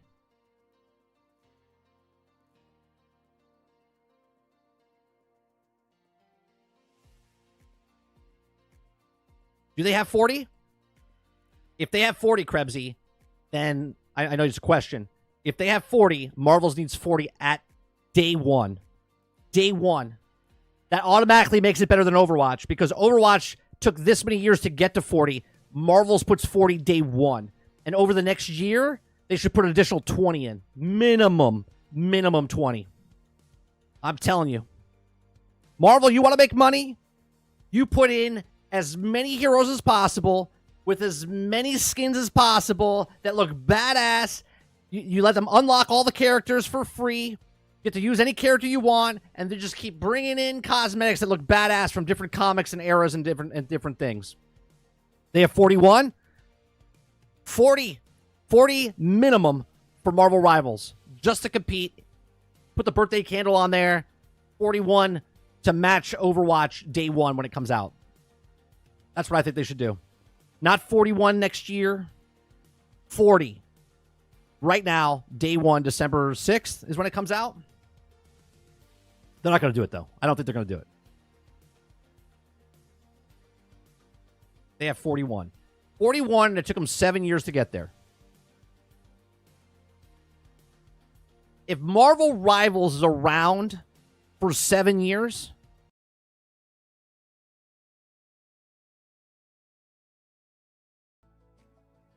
yeah, this camera will not boot up. There it goes. It would not boot up for whatever reason. All right. So what was I saying? Marvel Rivals, right, needs to have if we have did it just freeze again? Okay, what is happening? If Marvel Rivals in 7 years, as I was saying, in 7 years, if Marvel Rivals is still here, it better have over 100 characters in the goddamn game. Okay? 100 characters in 7 years, if it's here for 7 years. Like, it's idiotic that you could have a game like this, and you only put, we only have 40 characters total. It's like, what? It's harder for Overwatch because they have to make the characters. They have to make the characters because it's a brand new IP back, it started in 2016, right? They got to make the characters. They got to make the lore behind the character. Marvel has a slew of characters that are already out in the world that all they have to do is put them in the game.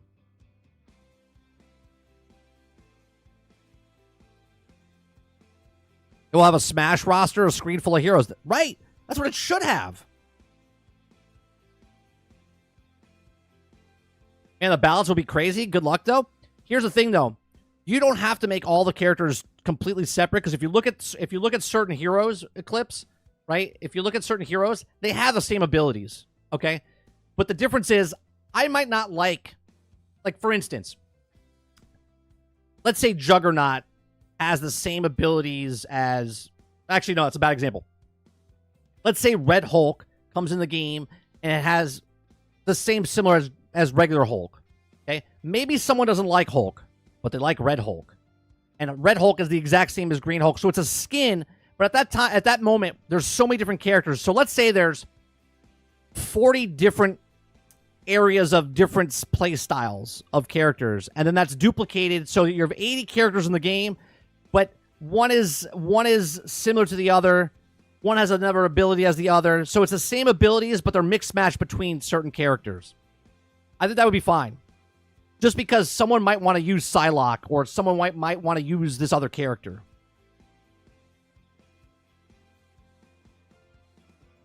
Right, Dolphin. Right? Red Hulk, Hulk, She-Hulk.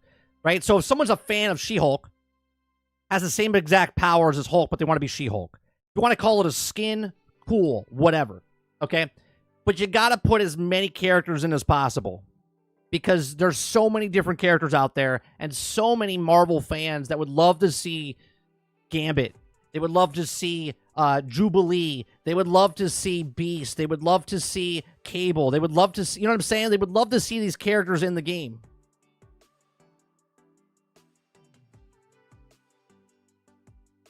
Right. It doesn't have to be like each individual is like the perfect balance, and at some point you're going to have crossover. Yeah, I saw what you said earlier, Eclipse, about that. Could be the motherboard, not the power supply. It's hitting the USB only. The problem is I have a 4-splitter, right? And in there I have my camera, my keyboard, my hard drive, and my Steam Deck, right? So I have 4 going into one port. It's been like that for years.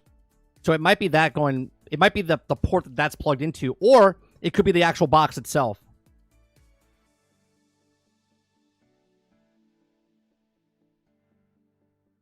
No, my whole computer.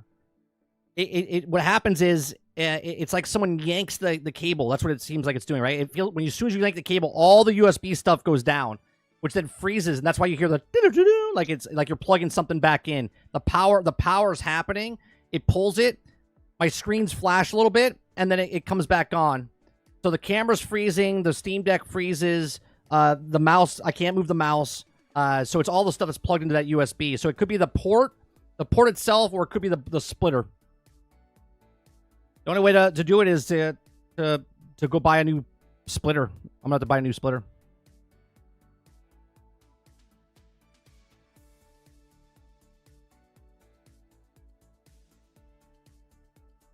We just replaced it though.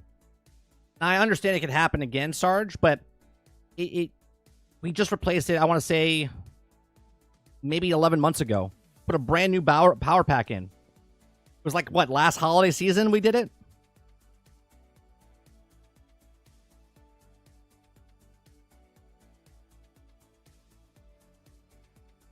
That's what I think, Z. I think I'll go buy a new splitter, and then we'll test it. If it still happens, then we know it's not the splitter. Then we can see if it's the actual port itself in the computer. And then if it's not the port, then it's actually the power source going into the thing, you know.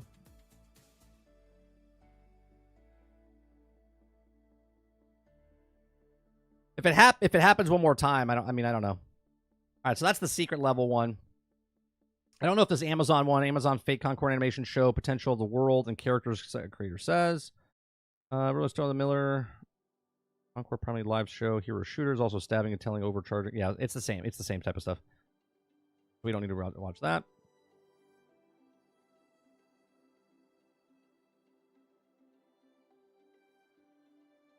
Power will rarely go out and come back in. So yeah, I think it's the port. Could be a cable.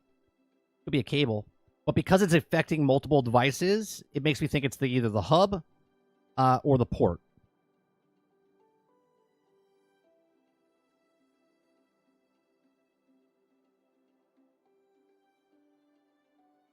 That's a lot of things into one adapter, but what would you like me to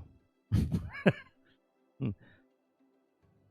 Should I get 2 splitters and put into 2 separate USBs and then put the 2 and 2? I mean, I could take one thing out and then put it into the other USB. It's still pulling the same. I have 2 on the side. I have 2 on the side. I have one separate hard drive in one port, and then I have the splitter in the other one.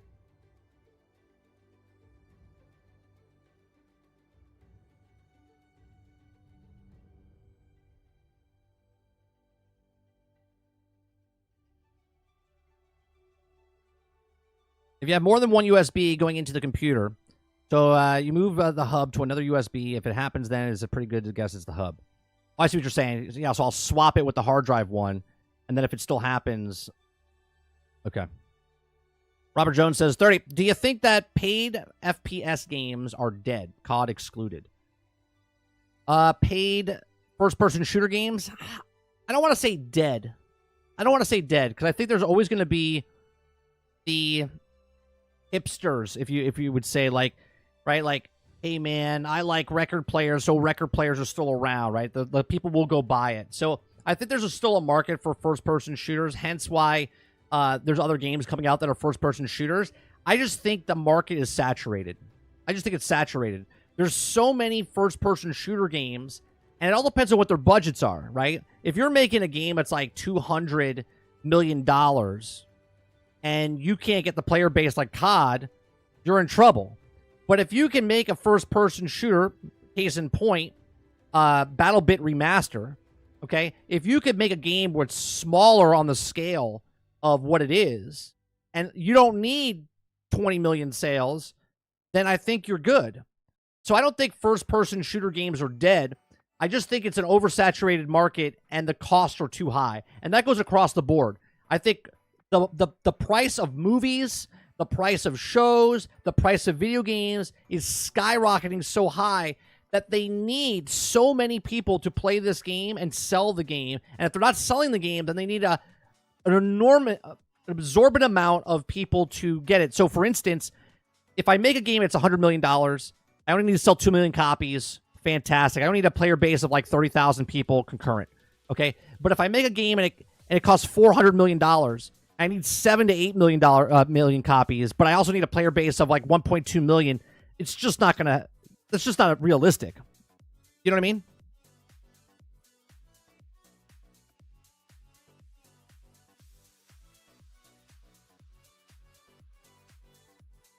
Are you using a USB port that is high speed, or do you have a hub in a standard port? I'll be honest, I don't know that.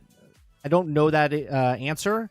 I believe when you say high speed, you're talking about the was it the 3.1, 2.1, whatever the hell it is.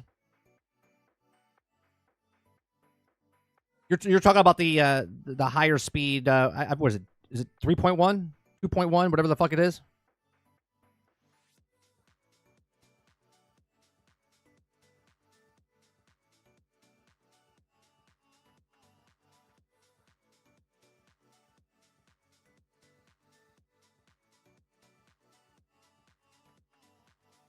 Rodriguez says, Boomer Shooter on Steam release all the time.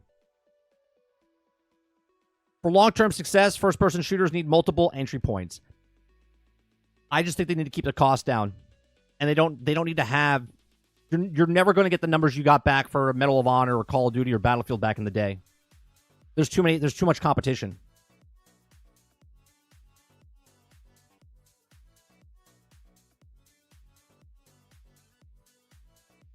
I would have to check. I can't see right now because it's underneath my desk, so the light's not the best. I'll have to check afterwards. I'm pretty sure it's in the high speed one.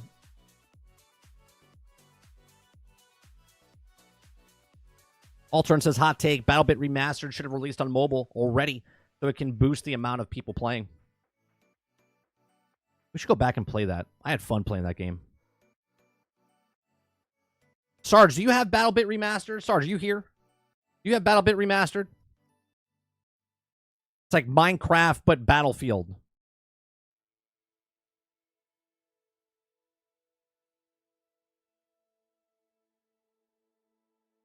Super fun. It is Battlefield. With shittier graphics. Maybe we should play that tonight.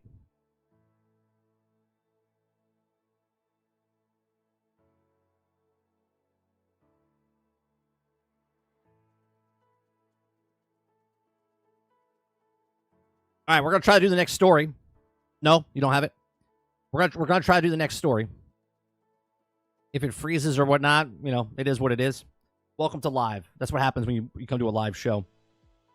We provide entertainment even when we freeze. We do this Monday through Thursday from 10 o'clock in the morning to noon Eastern. If you like it, hit that like button, hit that subscribe button, go share it with a friend, go share it with an enemy. Share the stream out. We're stuck at like 2,480. We're trying to get to at least 3,000. I doubt we'll make it to the end of the year, but hey, we can hope. Hit that subscribe button if you have to go above and beyond that. Become a member as little as $5. All right, so the next story we got. Ubisoft is facing a class action lawsuit for shutting down the crew. Okay, Ubisoft shut down servers of the crew on March of 2024, and its decision to not been well received by the community. While fans understood the removal of the multiplayer aspect of the game, they were frustrated that the single-player mode was also made inaccessible. Now fans have filed a lawsuit against the publisher for failing to provide an offline mode. As reported by Polygon and the court documents revealed, the plaintiffs, Matthew Castle, the quarterback, and Alan Liu, have bought the class action against Ubisoft Entertainment SA and Ubisoft Inc. on behalf of themselves and other similarities situated for shutting down the crew. The plaintiffs have accused Ubisoft of duping them in several ways. Firstly, they stated that Ubisoft misled the customers by telling them they were also buying a game, when in fact, all they were doing is renting it with limited license to access the game. The plaintiffs have also alleged that Ubisoft omitted material facts from the package and marketing of the crew. It was stated that Ubisoft didn't mention that the crew's servers could be shut down at any point without providing a minimum of an offline mode, or consumers continue to access the game they paid for. Well, it's easier to ask for forgiveness than tell people ahead of time because they didn't even know.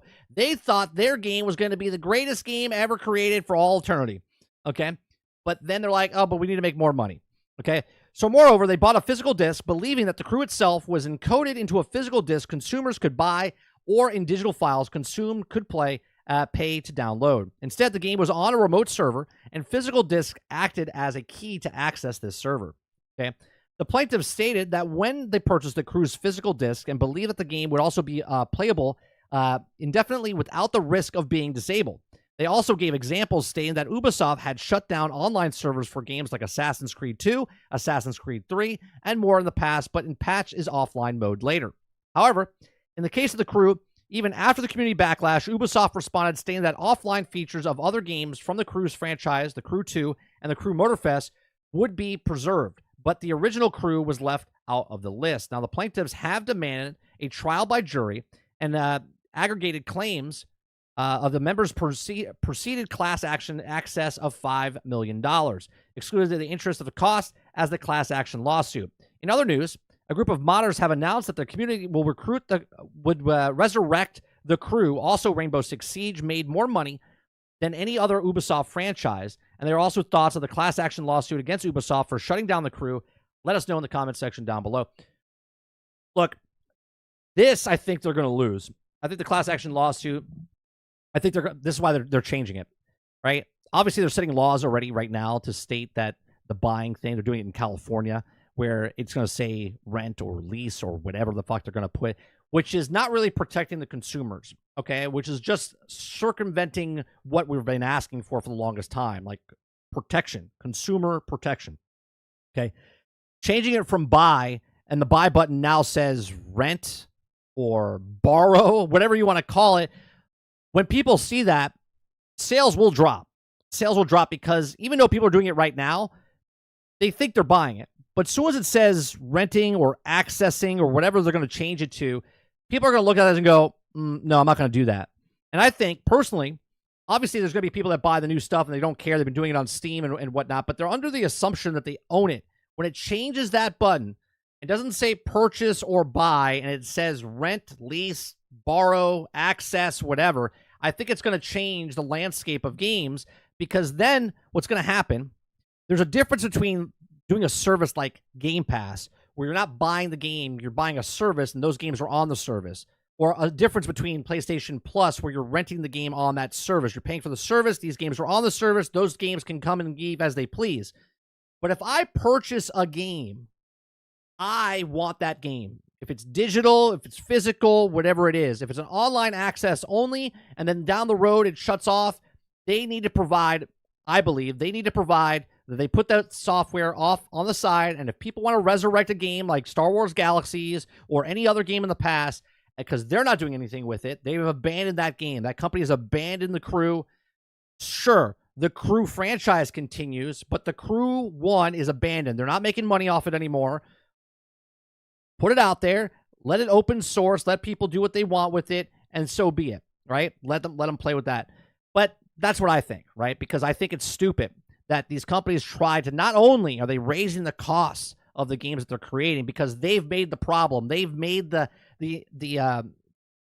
cost of the video game go up dramatically, where instead of paying $100 million, it's paying $250, $300 million, right? They're doing microtransactions, season passes, and battle passes, and all these other things that they're trying to do to make money, double dipping, triple dipping, quadruple dipping in the same thing, where they used to buy the game, play the game, enjoy the game, move on to the next game, okay? This is what they've been doing. We'll see what happens in the future. Something has to happen. Something has to happen with the consumer protection, as if I buy a game, I own that game, and I can play it 5 years from now, 10 years from now, 15 years from now, just like I can with my Nintendo, my old PlayStation, my Atari games, okay? Hell, if I had an Apple IIc computer that was still working, I have a floppy disk, I can put it in and it still boots up and it still works. That's what needs to happen with this digital age, okay? Maybe what they do is they do a premium price, right? A premium price where here's a game, but if you don't pay for it full price, then you only get to rent it or borrow it, not on a streaming service. But if you buy the game, maybe it's $80 now, maybe it's $90 now. Would you pay for a higher price game to get the same thing you would have been getting in the past? Let me know in the comment section down below. Please make sure you share, like, subscribe. If you like what I do here, check out some of our other videos. Thanks for watching.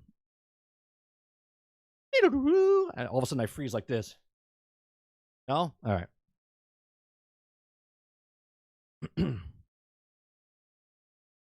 I think they have a shot. I do think they have a shot. I think they will win off of this because of the way it's stated in the article, right?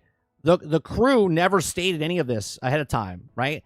And I think a lot, if they win this, if the crew if the people against the crew win this against Ubisoft, then more companies are going to start going, oh shit, what game did we take down that we didn't tell people? And then you're going to have more lawsuits like this. Akuta Papa says they have no shot to win. They have one statement told me that every lawyer that they didn't read the TOS and the EULA. I think they have a shot, Akuta Papa. If anything, they'll settle. I think they have a shot. I think they have a shot because when the game came out and what the way the industry is today, I think they get caught. I think Ubisoft gets caught and they'll have to pay out.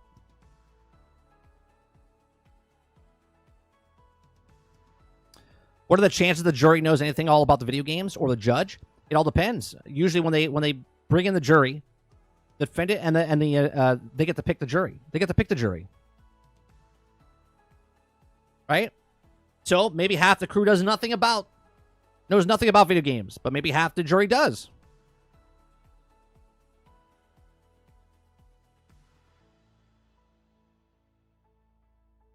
Robert Jones says, fuck premium price. Leave us source code or land-capable game. That's what I'm saying, right?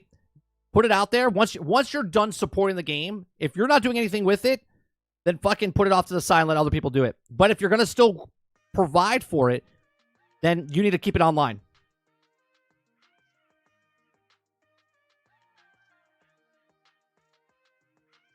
Oh, we'll see what happens, Akuta Papa. That's also jargon that they put in there to save their asses, right? And you can appeal that, and you can fight it. If you can prove to the judge and jury, hence why they want to go in front of a jury, okay? If you can put it in front of someone and tell them what's going on, if they're normal people, normal customers, normal people that look at it and go, wait a minute, I own the stuff that I own. What's the difference? Why can't I own that? They would have to then admit why they have to do it that way. You know what I mean? Well, we're shutting down the servers. Why can't you do this? Why can't you put it up? That's why they want a jury. That's why they want it in front of people. Not done in a business office, in a room just signing deals.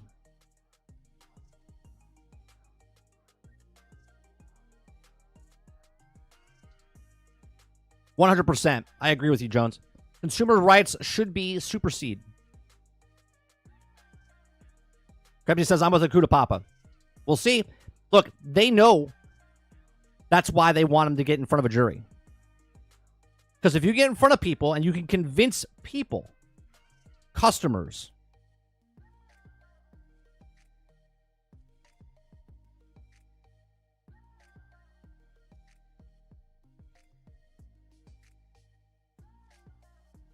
Crowded House says it might actually benefit them from having older people that don't know the awful state of games. They will say, what do you mean you can buy a game and you don't own it? Exactly, House. That's what I'm saying. Right? If you can get people in the courtroom and start telling them, how would you like if you bought a car and all of a sudden, there's no difference. There's no difference. How would you like if you bought this thing and then you didn't own it anymore? And they never told you. They changed it after the fact.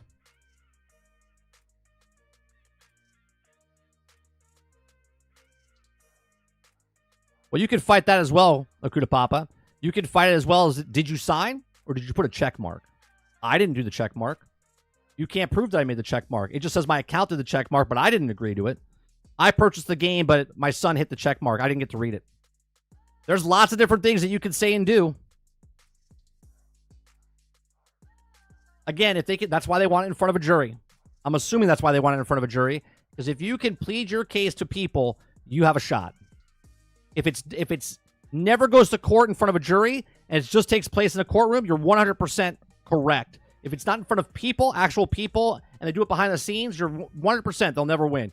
But if they get it in front of people, they have a shot.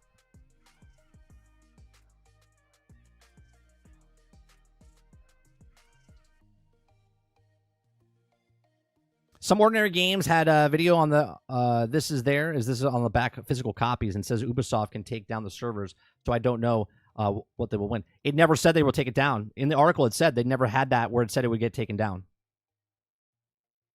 Now, going forward, they can put it on the back of the box and change all those things and put it on the screen.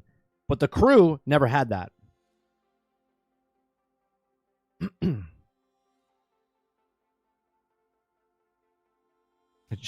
Jack says, imagine if the jurors was filled with screw over Ubisoft fans.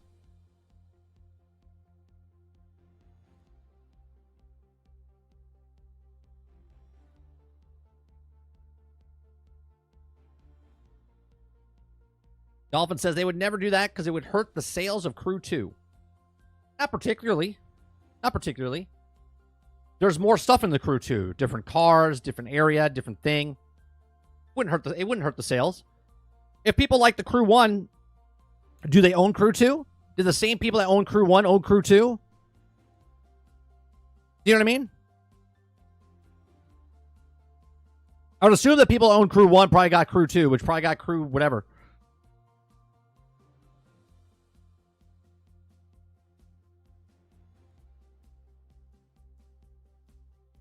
I'm not saying you're wrong, Akuta Papa, but at the same time, they could win. Again, this is why they want it in front of a court. They're pleading to the case of the jury, not people with suits behind a desk. They have a shot if they get it in the courtroom.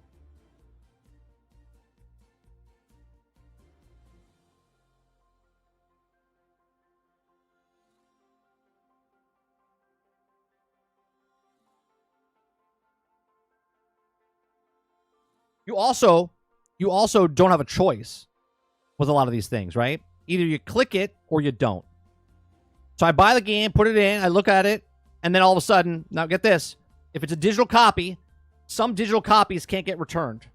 Okay? Now, obviously, the Crew is back years ago. Okay? So it's a physical copy. The digital copies, you could buy a digital copy from PlayStation, okay? Not play it, but you downloaded it. Doesn't matter if you have 0 hours in it, but they won't give you your money back. Okay? There's certain cases. So now I didn't click TOS because I realized and went, nah, you know what? I don't want to do this because I don't want to play the TOS. So you either now you can't return it, but you can't play it. So it's like I don't have a choice. More protection for consumers. You can say that, well, the EULA and all TOS is more protection for consumers. If you could come out with a broken, buggy, unfixed game, you need to fix that.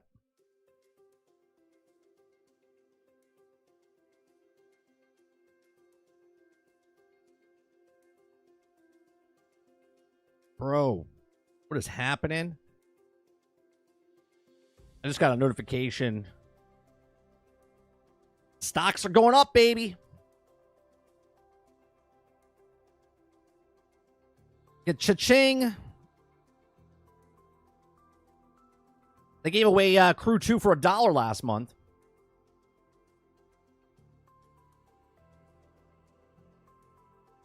Robert Jones says at worst, we get some improved labeling on a product. At best, we get some industry changes. Right. I mean, I agree what you're saying, Kuda Papa, but I also totally disagree because I'm not going to just stand here and go, well, that's what the TOS said, so that's just it. No, there needs to be rules that change, things, documents, things change in the industry. Otherwise, if there's no change in the industry, we're just going to get fucked over more and more and more and more and more. How much can they turn up the dial? We're talking about frog in a pot before about pricing, right? This is frog in a pot of how many rules can we change to screw over the customer.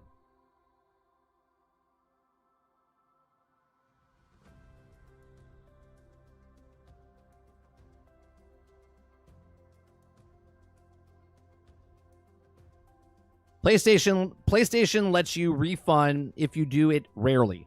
Right. You can't have too many returns. Like what?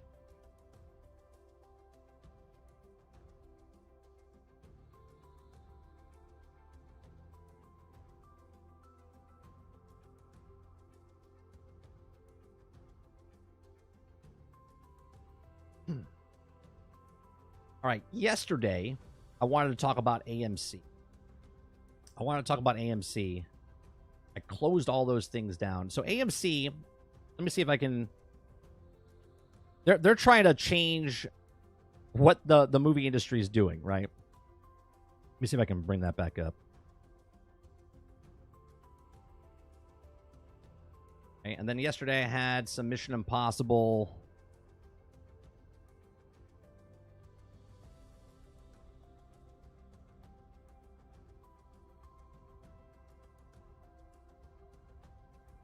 Okay, and then I had Mission Impossible budgets.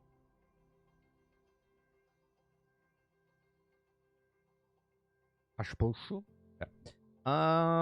We don't have the budget there for suppose. Okay.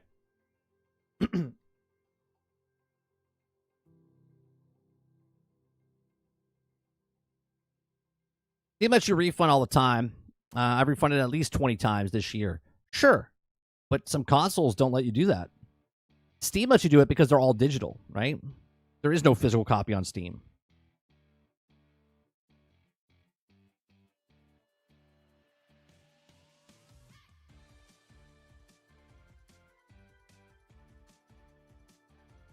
Yeah, but you can't change the rules of Kudapapa if no one says anything. This is a data point of this is what's happening in the industry. If they lose, they can still use this as a point of, well, this is why it needs to change. If you say nothing or do nothing, okay, well, then it just stays as is. What's going on, Argus?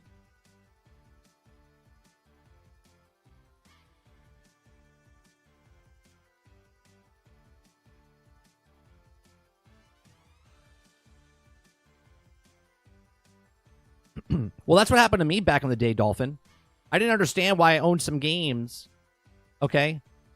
And I put it in the machine, and it wouldn't work because it was delisted or whatever. And I was like, what's happening? I was like, wait a minute, I own this game.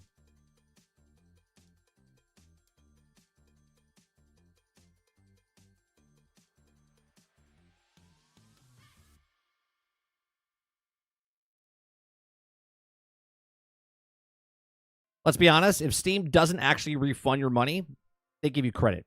Sure. Which is better, though, than Fortnite giving you V-Bucks, where you can't spend it on something else in Epic Store. You can only buy V-Bucks in a Fortnite game.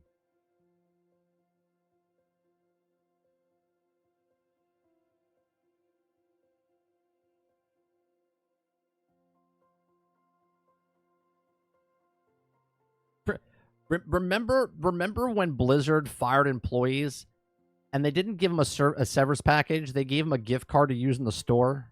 You guys remember that story?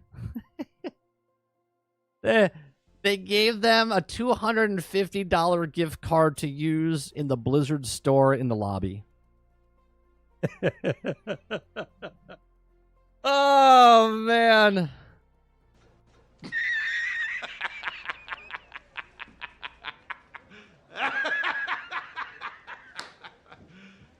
You serious? A $250 gift card to use in the store.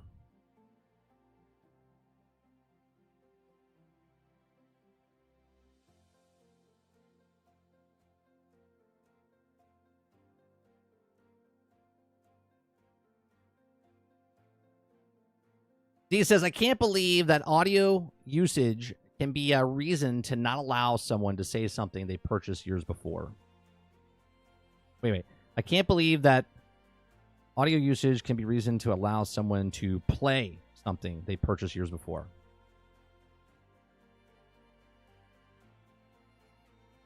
Thanks for your service here. Here's a $250 gift card that you can use in the store. Please use it before you leave, because after you leave the property, it's null and void. Yeah, there's like a 6-week charge that you have to have. Oh, and by the way, if you don't spend it, you have to pay. You got to pay the card. All right.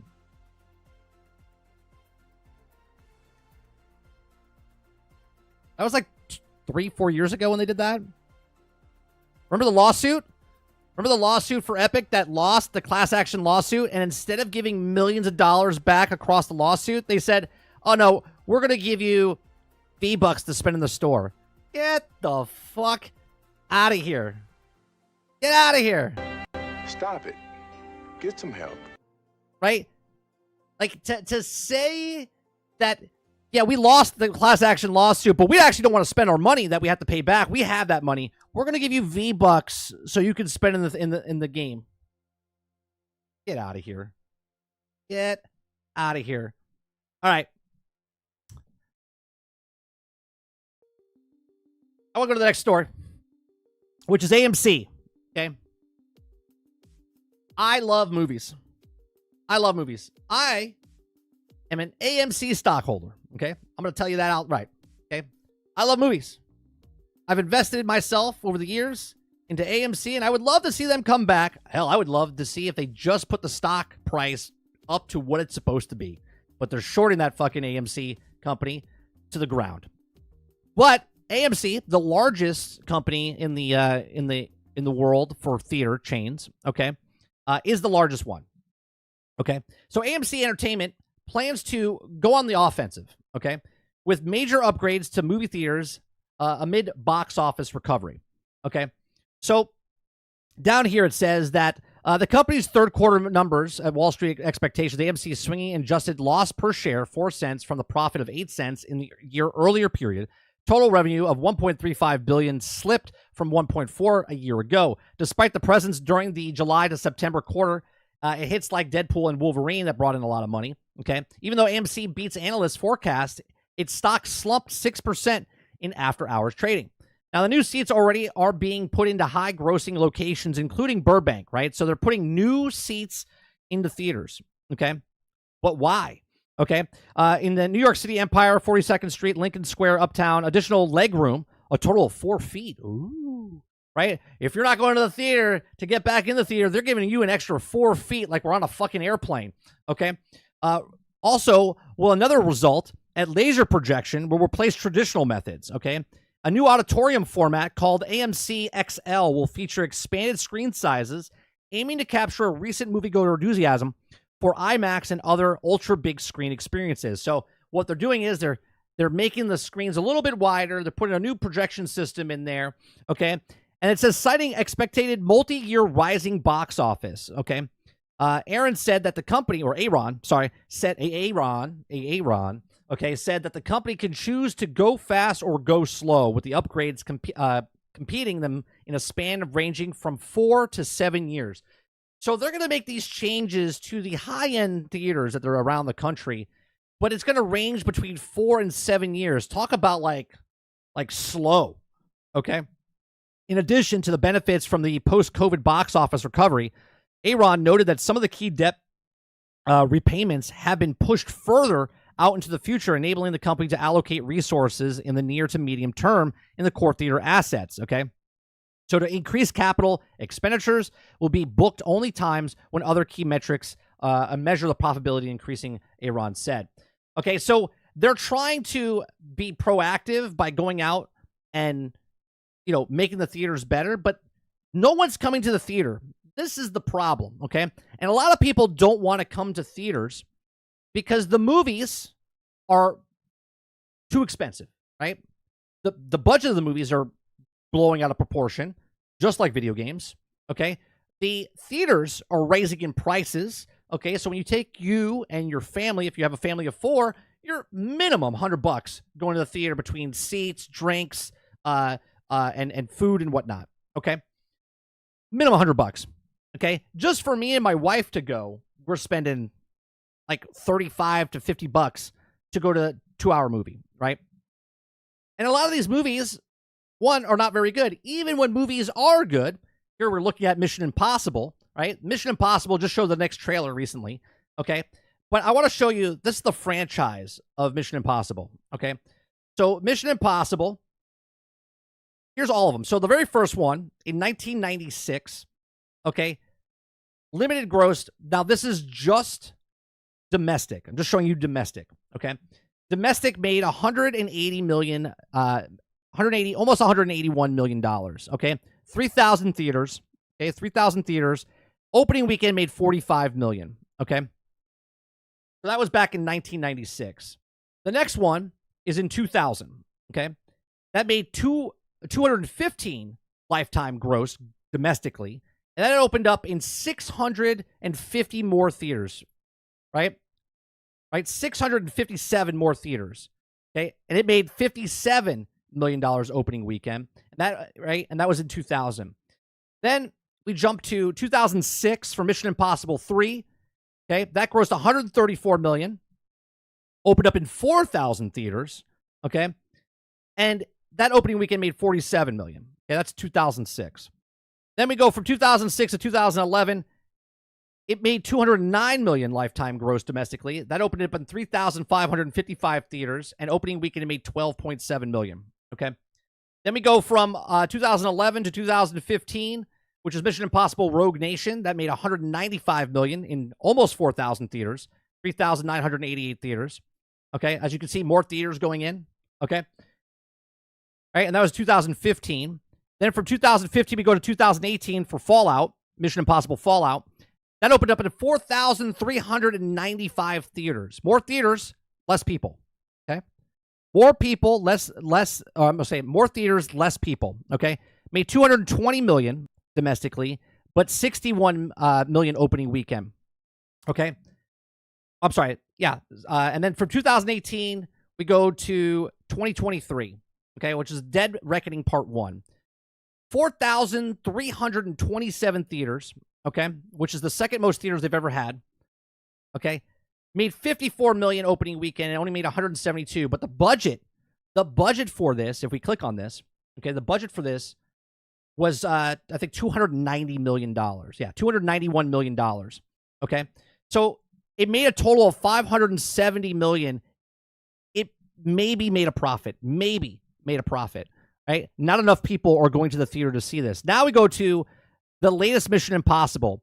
The budget for the next Mission Impossible, okay, is over $400 million. Mission Impossible, The Reckoning, or The Final Reckoning, or whatever that's called, was supposed to come out last summer. Which is now coming out, or this past summer that just passed in 2024, but got delayed because of reasons, overshooting and whatnot. And now it's pushed back to summer of 2025. Right? It was supposed to come out in May of this year, but it got pushed back to May of next year. Okay. So 409, or I'm sorry, you said 409, $400 million, the budget of the latest Mission Impossible. There is no way this movie makes its money back. One, this was a part 1, part 2. They were filmed at the same time, basically, to save money. But this one's at like 291 million, and then this one's at 400 million. So for both movies combined, they've made almost $700 million for these two films. Okay. This movie, the highest grossing film, if I'm not mistaken, I think was Fallout. Here, I'll open these up. I'm pretty sure. Yeah, 786 million. One made 800, I think. No, the highest one is 786 million, which was Fallout. Okay. Now, the budget for that, let me go to the budget of Fallout. That's Dead Reckoning. Was it Fallout? Do they have the budget? Yeah, budget was 178 million. And it brought in 786 million. Okay? So it made hundreds of millions of dollars of profit back. We're talking about the amount of money that Mission Impossible, The Last Reckoning, it could be the greatest movie ever created. It has to hit $1 billion. It has to hit $1 billion, $900 million, which has never been done by any Mission Impossible movie. The closest is $786 million for Mission Impossible. So we're talking about AMC. We're talking about movie theaters. We're talking about less people going to the actual theaters. Okay? There's less people going to theaters. The prices are higher for movie theaters. Movie theaters are trying to dump in as much money as possible to get people to come back, but they're not coming back, right? Why are they not coming back? Because we have different alternatives, right? There's straight to video. The experiences, the prices are too high. So what do you do? What do you do as a moviegoer? Okay, these massive chains are not making money. Now, the mom and pops movie theaters, the small little theaters where maybe you own one theater with like 4 theaters inside that brand, okay, they can make money. But the people that are like 4,000 theaters across the globe, okay, I forget how many AMC theaters are there. Let me see. AMC's got something. How many AMC theaters are there? Let's see. How many? theaters are there? There's 900 theaters and 10,000 screens, right? 10,000 screens for AMC, and yet they're struggling. They're struggling. They're in debt, and yet they're going more in debt and moving stuff that people gave them so they can give you 4 feet extra leg room, because that's the genius minds. They're like, how do we get people back in the theaters? Well, what about if we give them 4 more inches, okay, or was it 4 inches? 4 feet extra inside the theaters. So think about that. That means they're gutting the entire theater to put less seats in the theater, but then they're raising the price of the theater for the same experience, right? You see what I'm saying? This is an era where people are watching full-length feature films on YouTube and full-length feature films on an iPhone on YouTube or a Google Android, right? So there's no way, okay, Top Gun Maverick made $1.4 billion. Sure. Okay. But the budget of Top Gun Maverick wasn't $400 million. Okay. So sure, Tom Cruise can make it, but the last Mission Impossible didn't do very good, right? The last Mission Impossible film, which was made $570 million. It lost money. It lost money with the marketing, and after they pay everyone off, right? Maybe, right? Maybe the only one that made money was Tom Cruise. Give me less space and make it cheaper, right? Right? It's very interesting, and it's sad. It's sad to me because I love movie theaters. Like if I would be, I would be one of those guys. Okay, I would be one of those guys that if I had the money, I would open up a movie theater. There's 2 businesses I would open up. Okay, well actually 3. I would open up a coffee shop because that makes money. I would open up a mini golf course because that makes money, and I would open up one movie theater that had like 2 or 3 theaters. Okay, it's very small, right?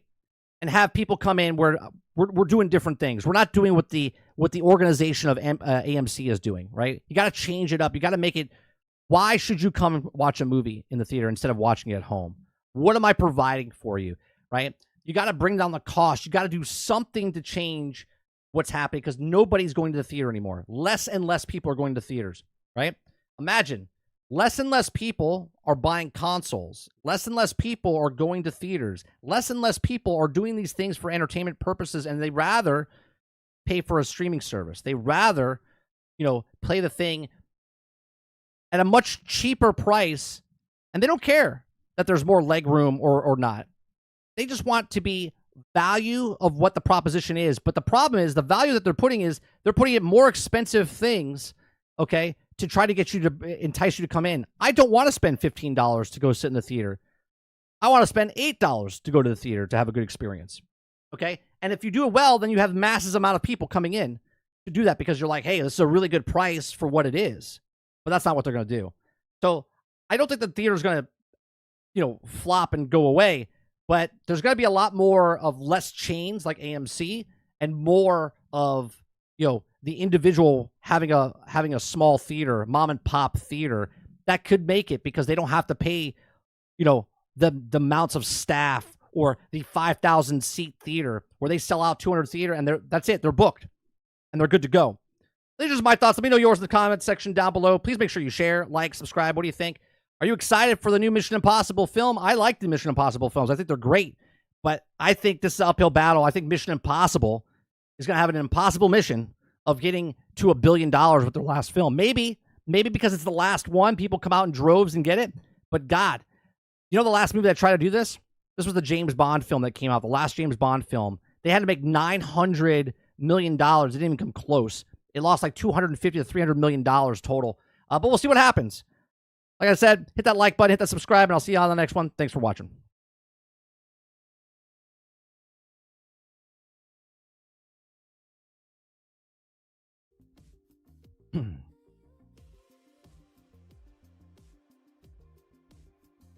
Yeah, Wolverine and Deadpool's in on Disney Plus. I think it came out yesterday, 2 days ago.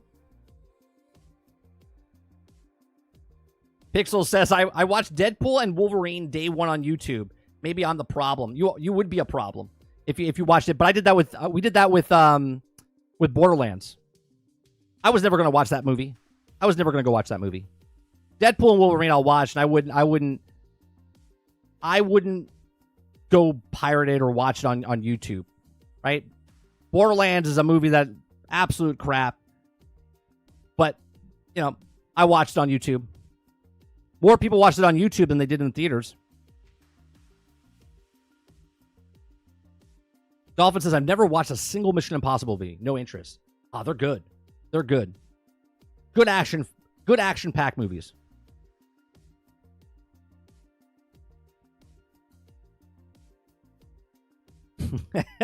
Jones, you're going to go to sleep in the theater. There's a theater that gives, like, pillows and stuff. They're like, here's your pillow and blanket. Like, what?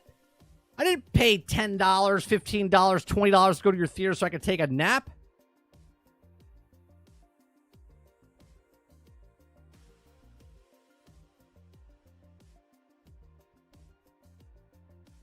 Pixel says, picture houses died with Laurel and Hardy.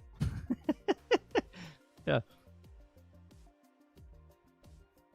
Rodriguez says, give me less space and make it cheaper.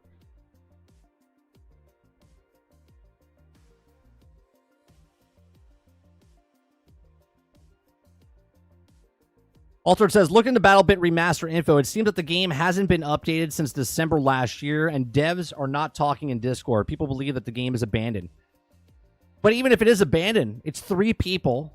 It's 3 people that made a game and they moved on. You can still play it, right? I think it was 2 people, actually. I think it was 2 people that made the game, and third one did something else for them. That's a shame, though, if they just stopped talking, I'll turn, because they were very talkative in the very beginning when the game came out. Maybe they made their money and ran.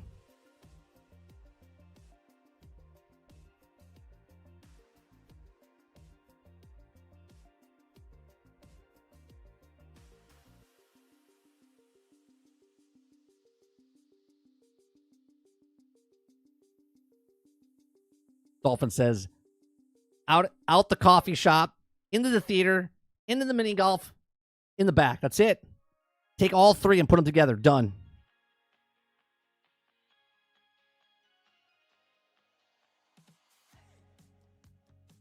See what I would do if I owned a theater. This is exactly what I would do to keep my costs down.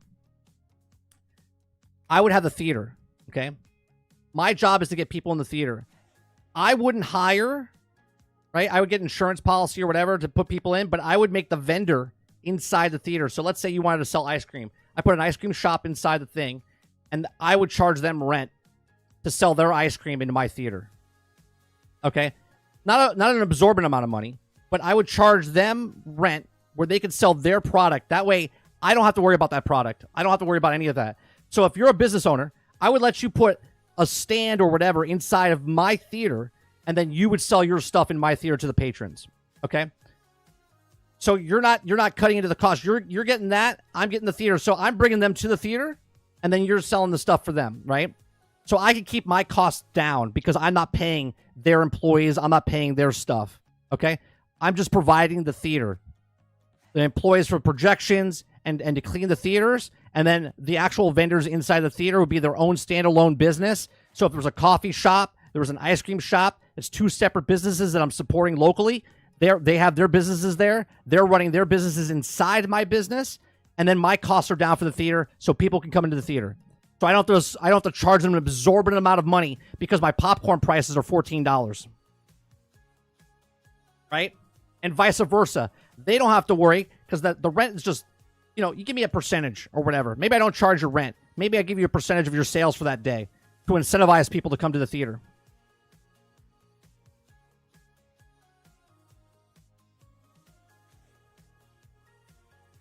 I would do the same thing if I had a mini golf course. I wouldn't build a kitchen or sell food there. I put a vending machine there, but I would have food trucks park in the parking lot, right? And they can either give me a flat rate for the day to sit there, or they give me a percentage of their sales for the day.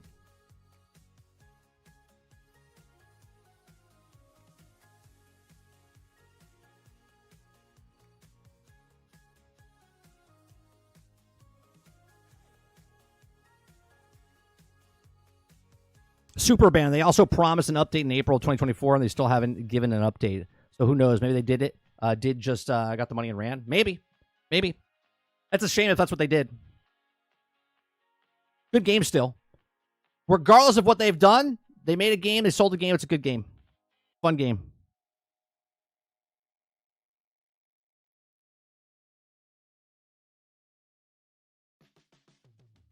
You've seen that before in bars? It's smart because you're not putting that cost. Sure, you would have to have an insurance policy and whatnot, but you have to have that anyway. You would have to have that anyway because all the people that are coming into your business.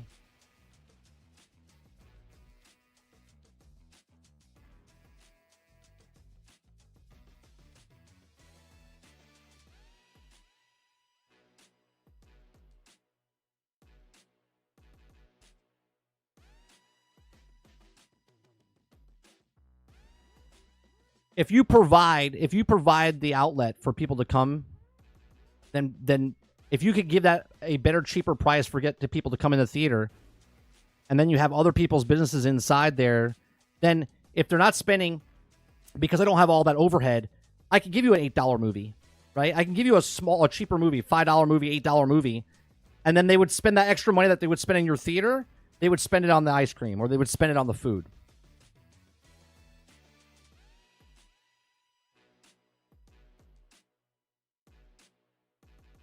Pixel says this is where the franchise film games are falling or failing.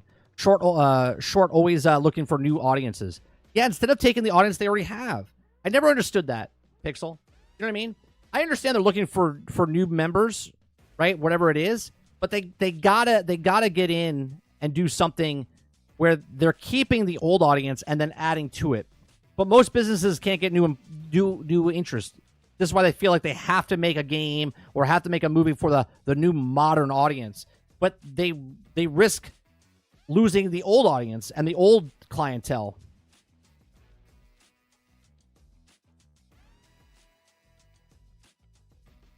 Did you just describe a slumlord establishment? Right. That's what I'm saying, Jones. You give it where if I'm just providing the space, right? AMC's like, well, we'll get them in. We'll charge $15 for the seats, and we'll charge them $14 for popcorn. It's like, bro, think about what Disney's doing. Walt Disney wanted to have a place where you could come and take the family on a reasonable budget. Anywhere, a reasonable budget, okay? But now they're charging 4 times the amount of the door price just to get in line, right? It's like $200 to get the ticket, but it's $400 to get into Fast Pass. Who in the right mind is doing this, right? I think it was like $7 when it first started. Obviously, I know they have overhead and whatnot, but it's getting super expensive where you're pricing out everybody. So you want like 1,000 people to go in the theater that spend $10,000 each instead of having 100,000 people in your park spending $10 each.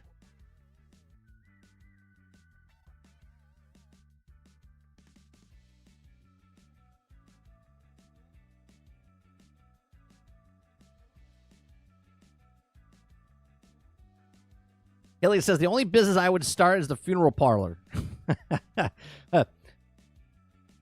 I'm a tax officer by trade. I mean, you definitely don't have to go looking for you never have to advertise. You don't have to advertise, Hilly. They just come to you.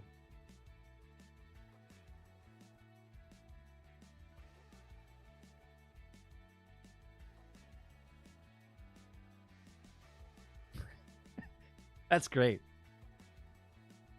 How's your business so successful? Well, people are just dying to get in.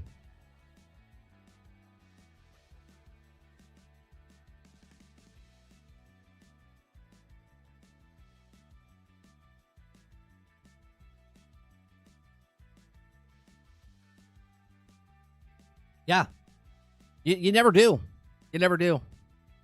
You drive by, you're like, there's a funeral parlor. Mental note. That's it. Mental note.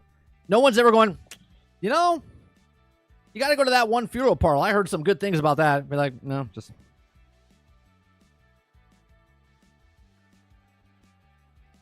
Question, is GTA 5 on Game Pass at this moment? I do not know. I don't think it is.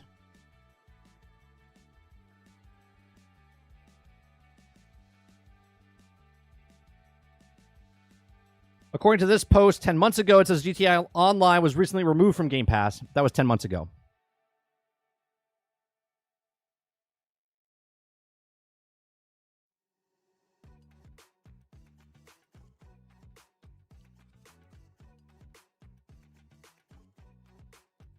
But they come and go all the time.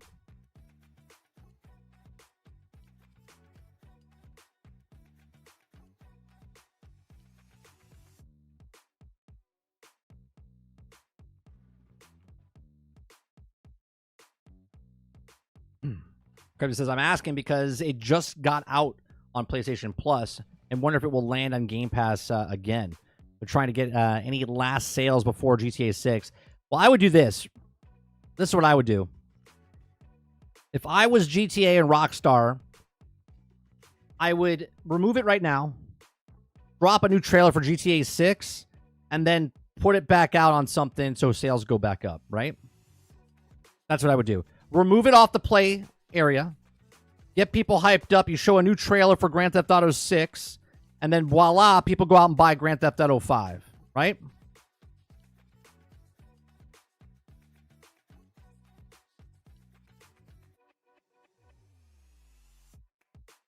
Holiday season's coming up.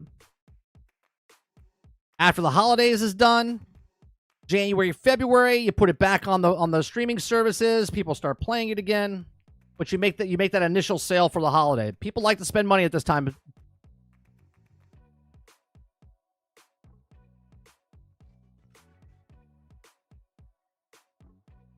Look what Game Pass did, right? Microsoft took the $1 away. Boom, drop Call of Duty. Doesn't everyone already own GTA 5? Not yet. They only have 205 million sales total, Hilly. And I own 3 of them.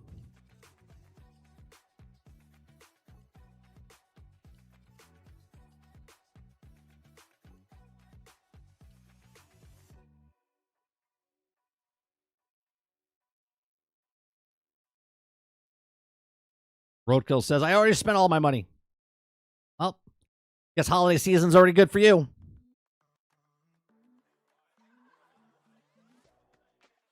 So remove GTA 5 from the service that it just launched on. Yeah, take it off the streaming service. Did you say it just got onto PlayStation or just got off?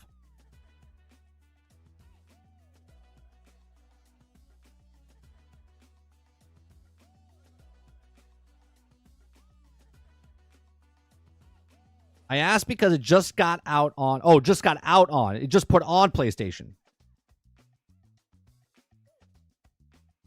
Oh, well then... I mean, it would still push people to get it, though, regardless. How many people want to play it on PlayStation Plus? Again, Grand Theft Auto 6 trailer comes out in this holiday, November. It's still going to promote. People are going to want to go play Grand Theft Auto 5. So that would push people who get it on PlayStation Plus. People would still go out and buy it, though. That's my point. My point is that putting a new trailer out for Grand Theft Auto 6 would promote it on, promote pushing Grand Theft Auto 5 for more sales or to get people to come on PlayStation Plus. And if rumors are true, PlayStation always has the marketing rights for Grand Theft Auto because that's what they do. Okay? Maybe this is why they're putting it on PlayStation Plus, right? Try to give that persona of, yeah, Grand Theft Auto 6 is coming. This is the best place to play it.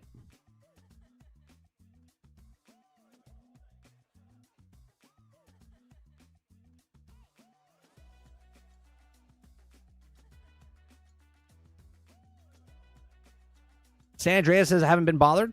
4 and 5? 5 is good. I like the 3 protagonists in 5. 4 is good, too. I didn't like the dating stuff in 4, though.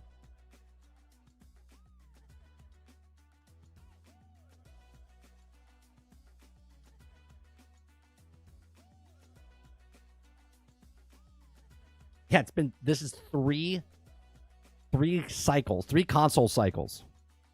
It's insane.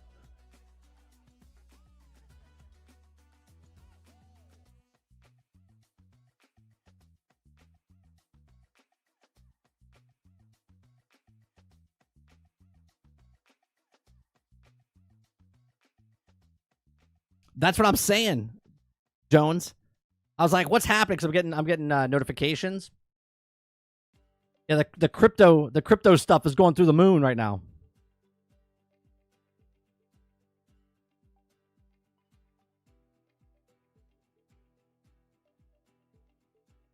They're almost at my number. They're almost at my number.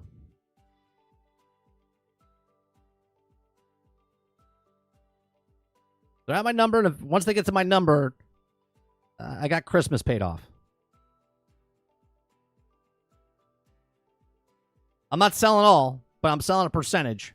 Once they hit that number, I'm selling a percentage, and Christmas is good this year.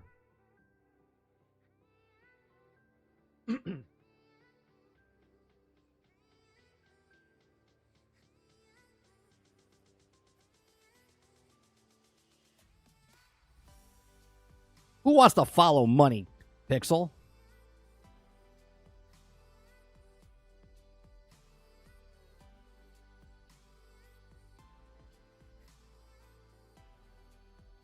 I'm keeping it, so when we go Cyberpunk 2050...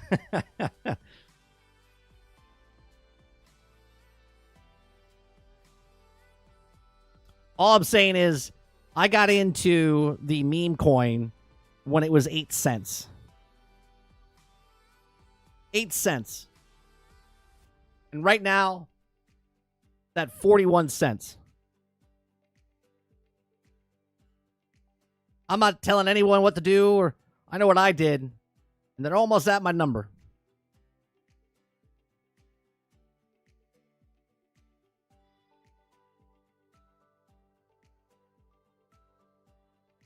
Oh yeah, GTA 5 comes and goes all the time.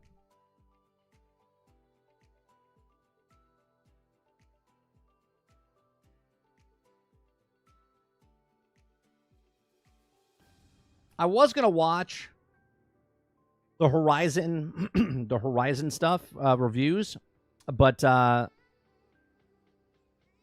not gonna watch it. They're coming in 9s, 8s, 7s.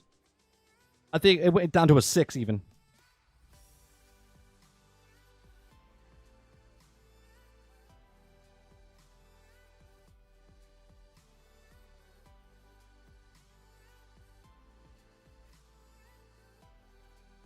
Doge is a dog, a coin, and now a U.S. department. Yeah.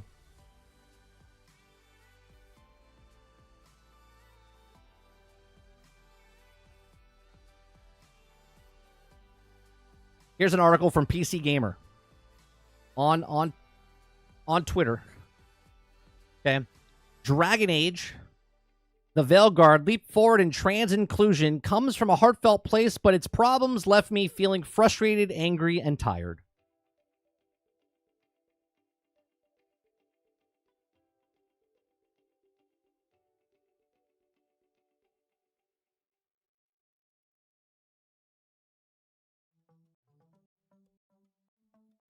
Oh, Maximum Football, the Madden competitor, non NFL teams, is coming to console in December.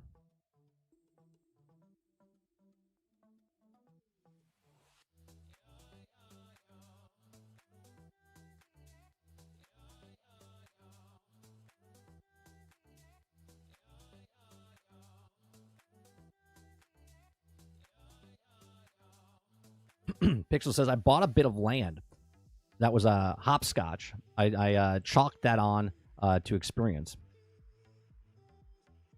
It's nice to own land. All right, Pixel, have a good one.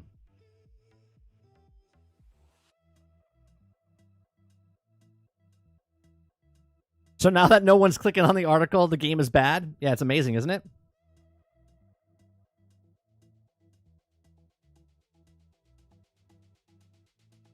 Two weeks later.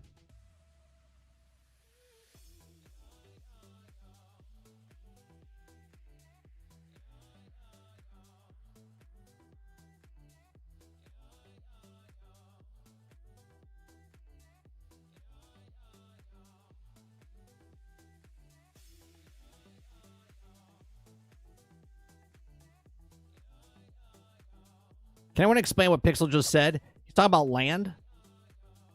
Now, I think when he's saying he bought a small piece of land, I'm assuming like a small piece of land. I don't know if he was joking or.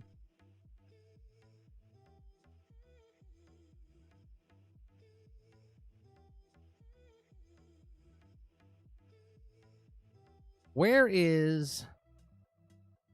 Oh, did I mark it? Did I bookmark it? Maybe I bookmarked it. No, I didn't bookmark that. Oh, but you know what I did bookmark?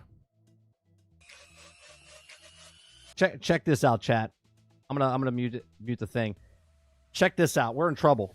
You guys know we love talking about like robots and whatnot on this channel. Have you guys seen this yet? We're one step closer from losing. Okay, we're one step closer from losing. Are you ready for this? Are you ready? I don't think you're ready. I don't think you're ready. Let me know when you're ready, chat. I don't think you're ready. Are you ready? Hold on a second. I don't think you're ready. Because we're about to go down the rabbit hole. Oh, where I land, I do not know. But here I fall down the rabbit's hole.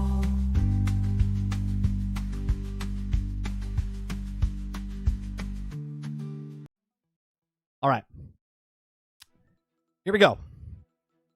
Robots. We're going to lose. This is going to be bad. Here we go. That is a robot on wheels going down a hillside. Look at this thing. What is happening, chat? We are in trouble. Imagine you're being chased by this thing, but a whole group of them. And they have guns on them.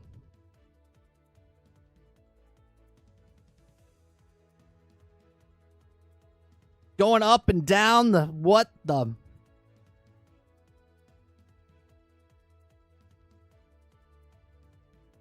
You're going to go out, walk your dog. Look at this thing. This is awesome and terrifying all at the same time.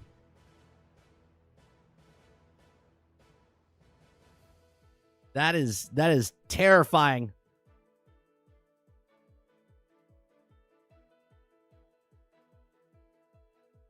Yeah. Spot is deployed in Israel right now with MGs. That thing right there. Robot warfare.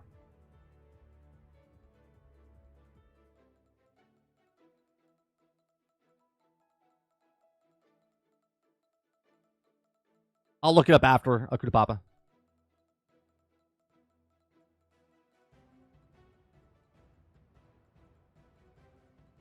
What's happened? Hundreds of Bethesda employees are striking today over remote working and outsourcing concerns that they claim Microsoft has failed to address. Oh, there you go. Let me click on that. Add that to the collection.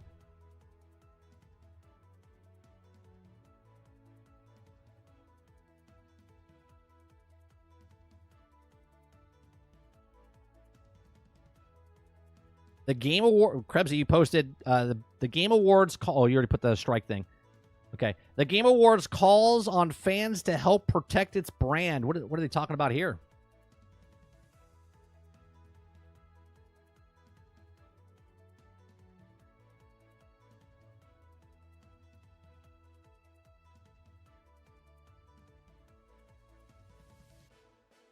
They're trying to get the brand to secure registration with the U.S. Patent and Trademark Office.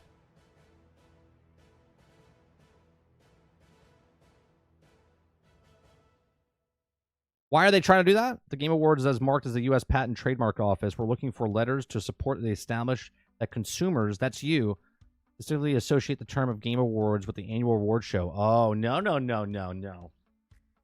I wouldn't sign that. I wouldn't sign that. Okay? The Game Awards, they're trying... see? There was no competition. Okay? there was no competition. And now because other people are making video game award shows, okay, they want to try to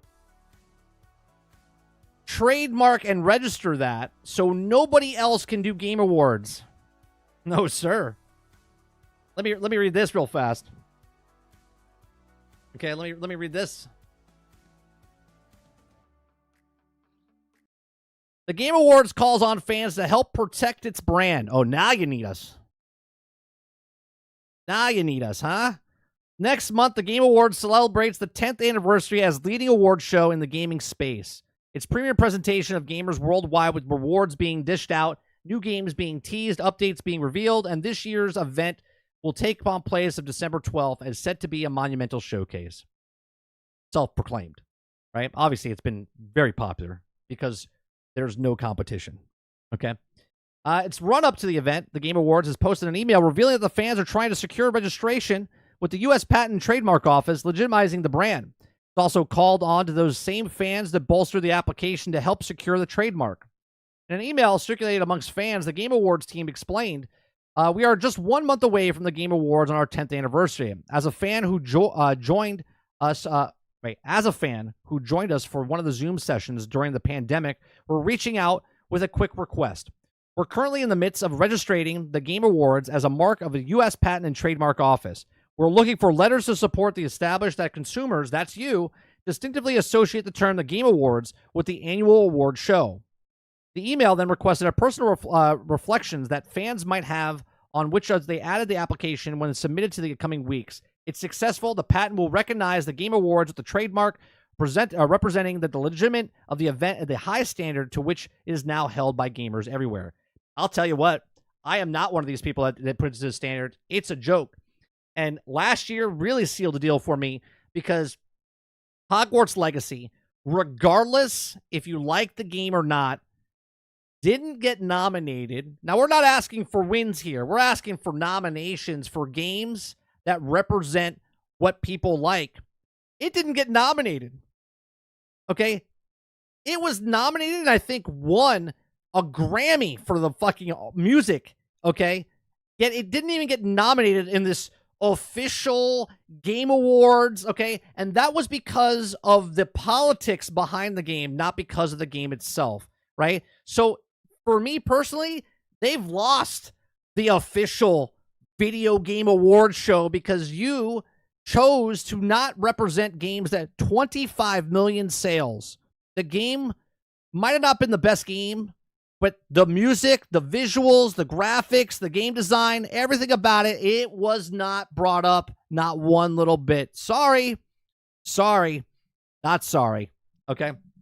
It says, so upon opening the link in the email, users represent the pre-written letter regarding them and the video game enthusiast and the avid viewer of the Game Awards. By signing the letter, you confirm to the best of your ability that the Game Awards is a well-known trademark associated with the showcase hosted by Jeff Keighley and the LLC. What do you think? Does he associate the term Game Awards with nothing but the annual showcase hosted by Jeff Keighley? Yeah, I don't. The award show is a joke. Obviously, as a YouTube content creator, it's fantastic to watch, to see what games are coming out, have conversations, but the actual awards themselves, I look at the BAFTA. I look at award shows that are not monetary value of getting advertisement deals and stuff like that. So when the BAFTA comes out and they say the list of things and they do what they do, I take that over what they're doing here. This is being marketized, okay, where they're making millions of dollars, okay, getting advertisers and all these other things and putting them in a thing. This is a business, not a... This is what the Academy Awards does. This is what the Oscars, this is what the Billboard Music Awards do.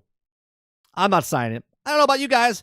These are just my thoughts. Let me know yours in the comment section down below. Please make sure you share, like, subscribe, and if you like what I do here, check out some of our other videos. Thanks for watching.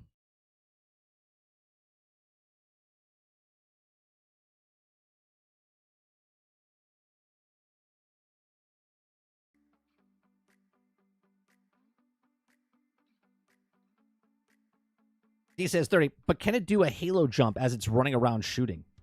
Oh, the robot? I thought you meant the Game Awards.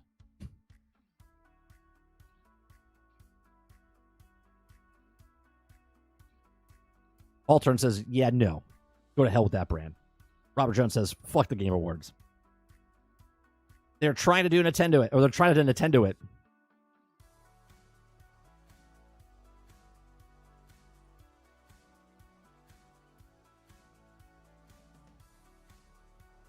They own the Game Awards show. This is like the Fine Bros try to do with the React content. And those who don't know, it didn't go well for them, and they ruined the company. Sarge says, the Game Awards have no credibility. The Game Awards that told us that we don't matter. The Game Awards that dedicated what I'm supposed to like, or decided what I'm supposed to like. You need my help? Go fuck yourself. Bring competition, which there are. Robert Jones says, Total Biscuit woke me up with the Game Awards like 10 years ago. God, I miss Total Biscuit, man. I miss Total Biscuit.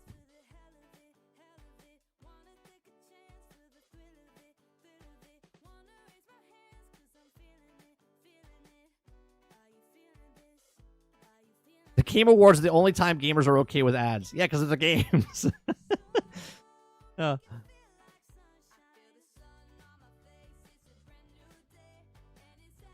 Altern says, after giving 8 minutes to Kojima to talk shit and just 30 seconds for the Game of the Year winner, nah, they can shove the brand way up there. The sun don't shine.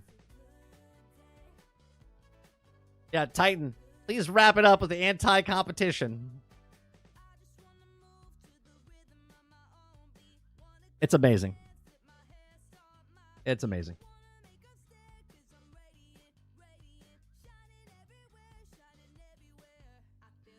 And I love the people that defended it. They're like, well, Hogwarts Legacy is just a piece of shit game. It doesn't deserve anything. It's like, I didn't say it should win, but it should be nominated.